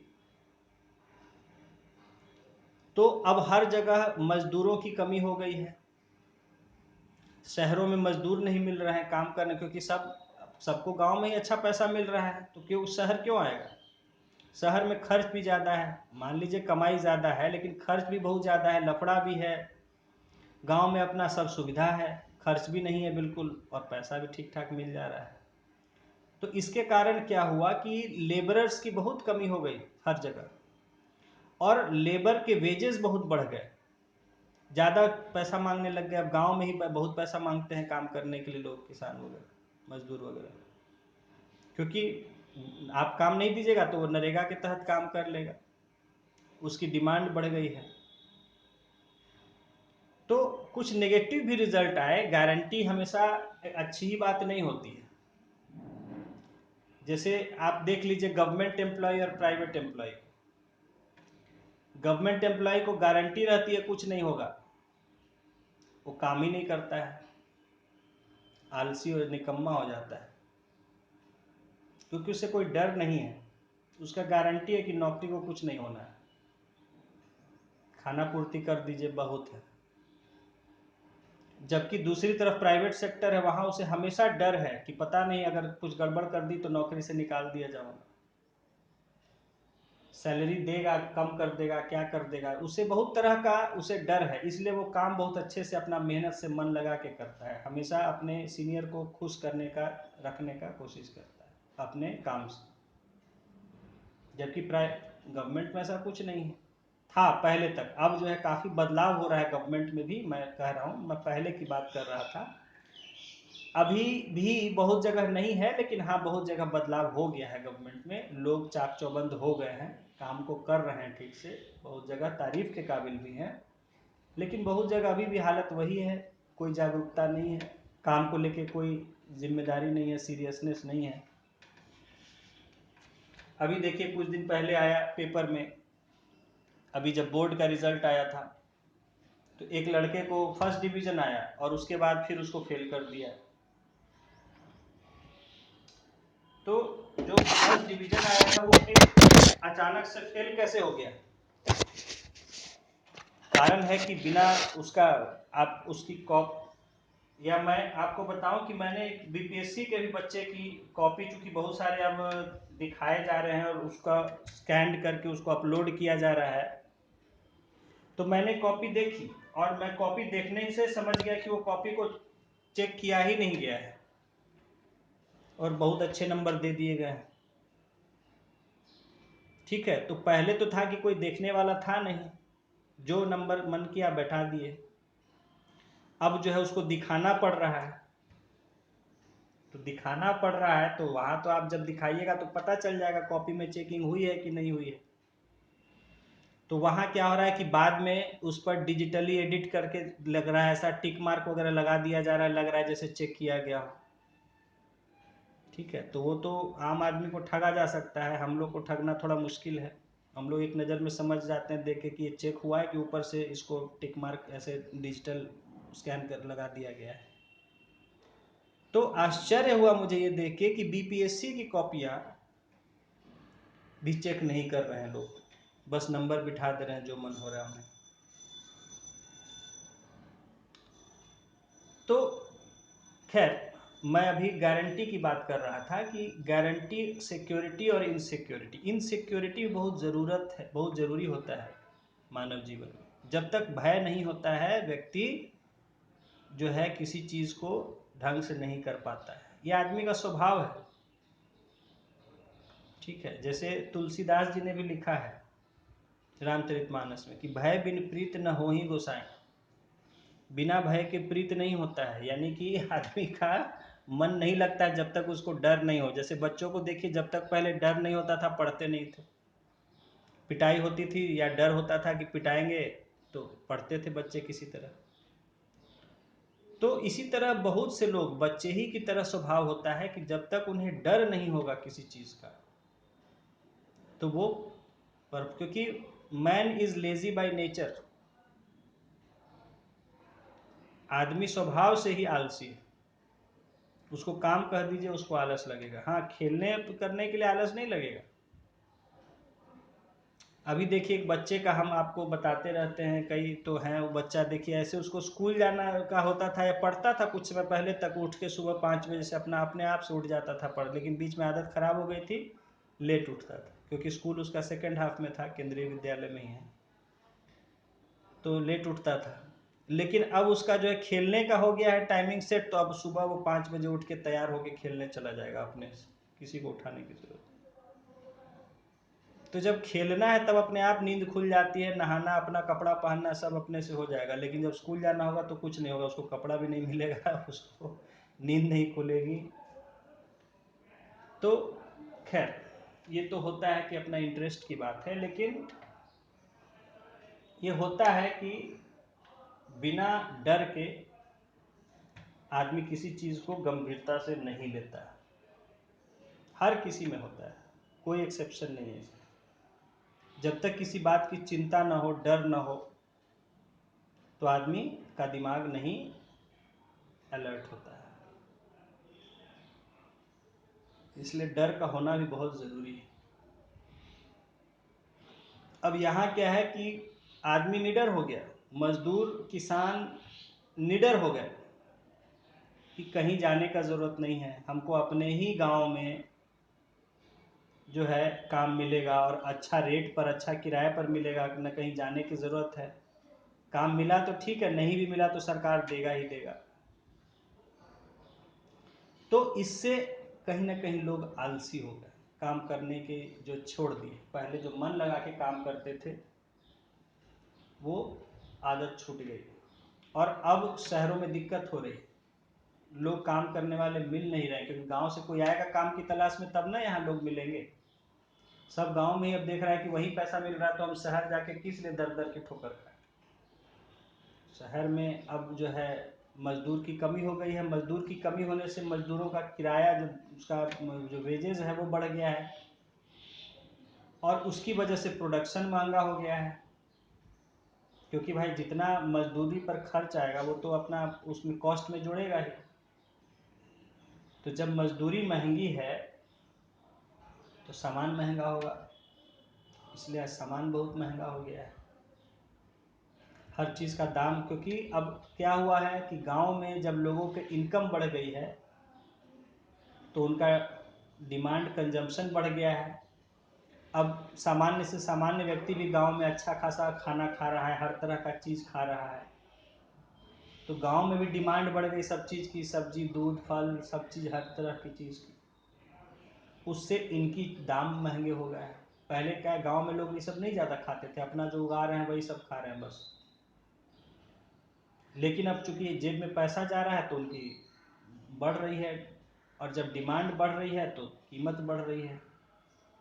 अब इसकी वजह से शहरों में हर जगह जो है चीज़ें महंगी होती जा रही तेज़ी से। दूध फल सब्जी सब चीज़ महंगा हो गया है। तो उसके कुछ नेगेटिव रिजल्ट्स हैं कि महंगाई बढ़ गई है, वेजेस बढ़ गए हैं, कॉस्ट ऑफ प्रोडक्शन बढ़ गया है, इन जनरल हर चीज़ में मजदूर मिल नहीं रहे हैं काम करने के लिए। तो ये जो है कुछ साइड इफ़ेक्ट्स भी हैं। गारंटी के साइड इफ़ेक्ट्स बहुत होते हैं, तो उसको भी हमें बैलेंस करना होता है। ठीक है, कि इतनी गारंटी नहीं दीजिए कि बिल्कुल निकम्मा हो जाए आदमी। एनीवे, तो आज यहीं तक रखते हैं। हमने फूड सिक्योरिटी के बारे में पढ़ा, समझा आज, और फूड सिक्योरिटी मिशन, इसको अच्छे से बिल्कुल इसको रिवाइज कर लेंगे अच्छे से। पॉइंट्स वगैरह जिस तरह से दिया जा रहा है, जो भी सेंटेंसेस दिए गए हैं, पॉइंट्स दिए गए हैं, जिस तरह से लिखा गया है, वो सबको, और इस स्टोरी को भी, रामू का जो स्टोरी है, आपको कहीं बताने में ये मददगार होगा, समझाने में कहीं आसानी से आप समझा पाइएगा। तो समझने के लिए भी ये स्टोरी है, सजेशंस जो दिए गए हैं, ये तो आपको समझिए कि हीरे हैं। जहाँ भी फूड सिक्योरिटी ये सब की बात आएगी तो वहाँ आपको ये 6 पॉइंट्स को उठा के पटक देना है दम, तो अच्छे से आपको नंबर वहाँ मिलेंगे। तो इन सब को रिवाइज कर लीजिएगा, प्रैक्टिस कर लीजिएगा, और क्वेश्चंस अटेम्प्ट कीजिएगा। जो दिक्कत आएगा डिस्कस कर लीजिएगा, दिखाइएगा लिख के। ठीक है, पीछे का भी क्वेश्चंस आपको दिखाना है। सर उसको भेज देंगे, आज ही भेज देंगे। ठीक, लिख चुके हुए हैं। ठीक, भेज दीजिएगा। ओके।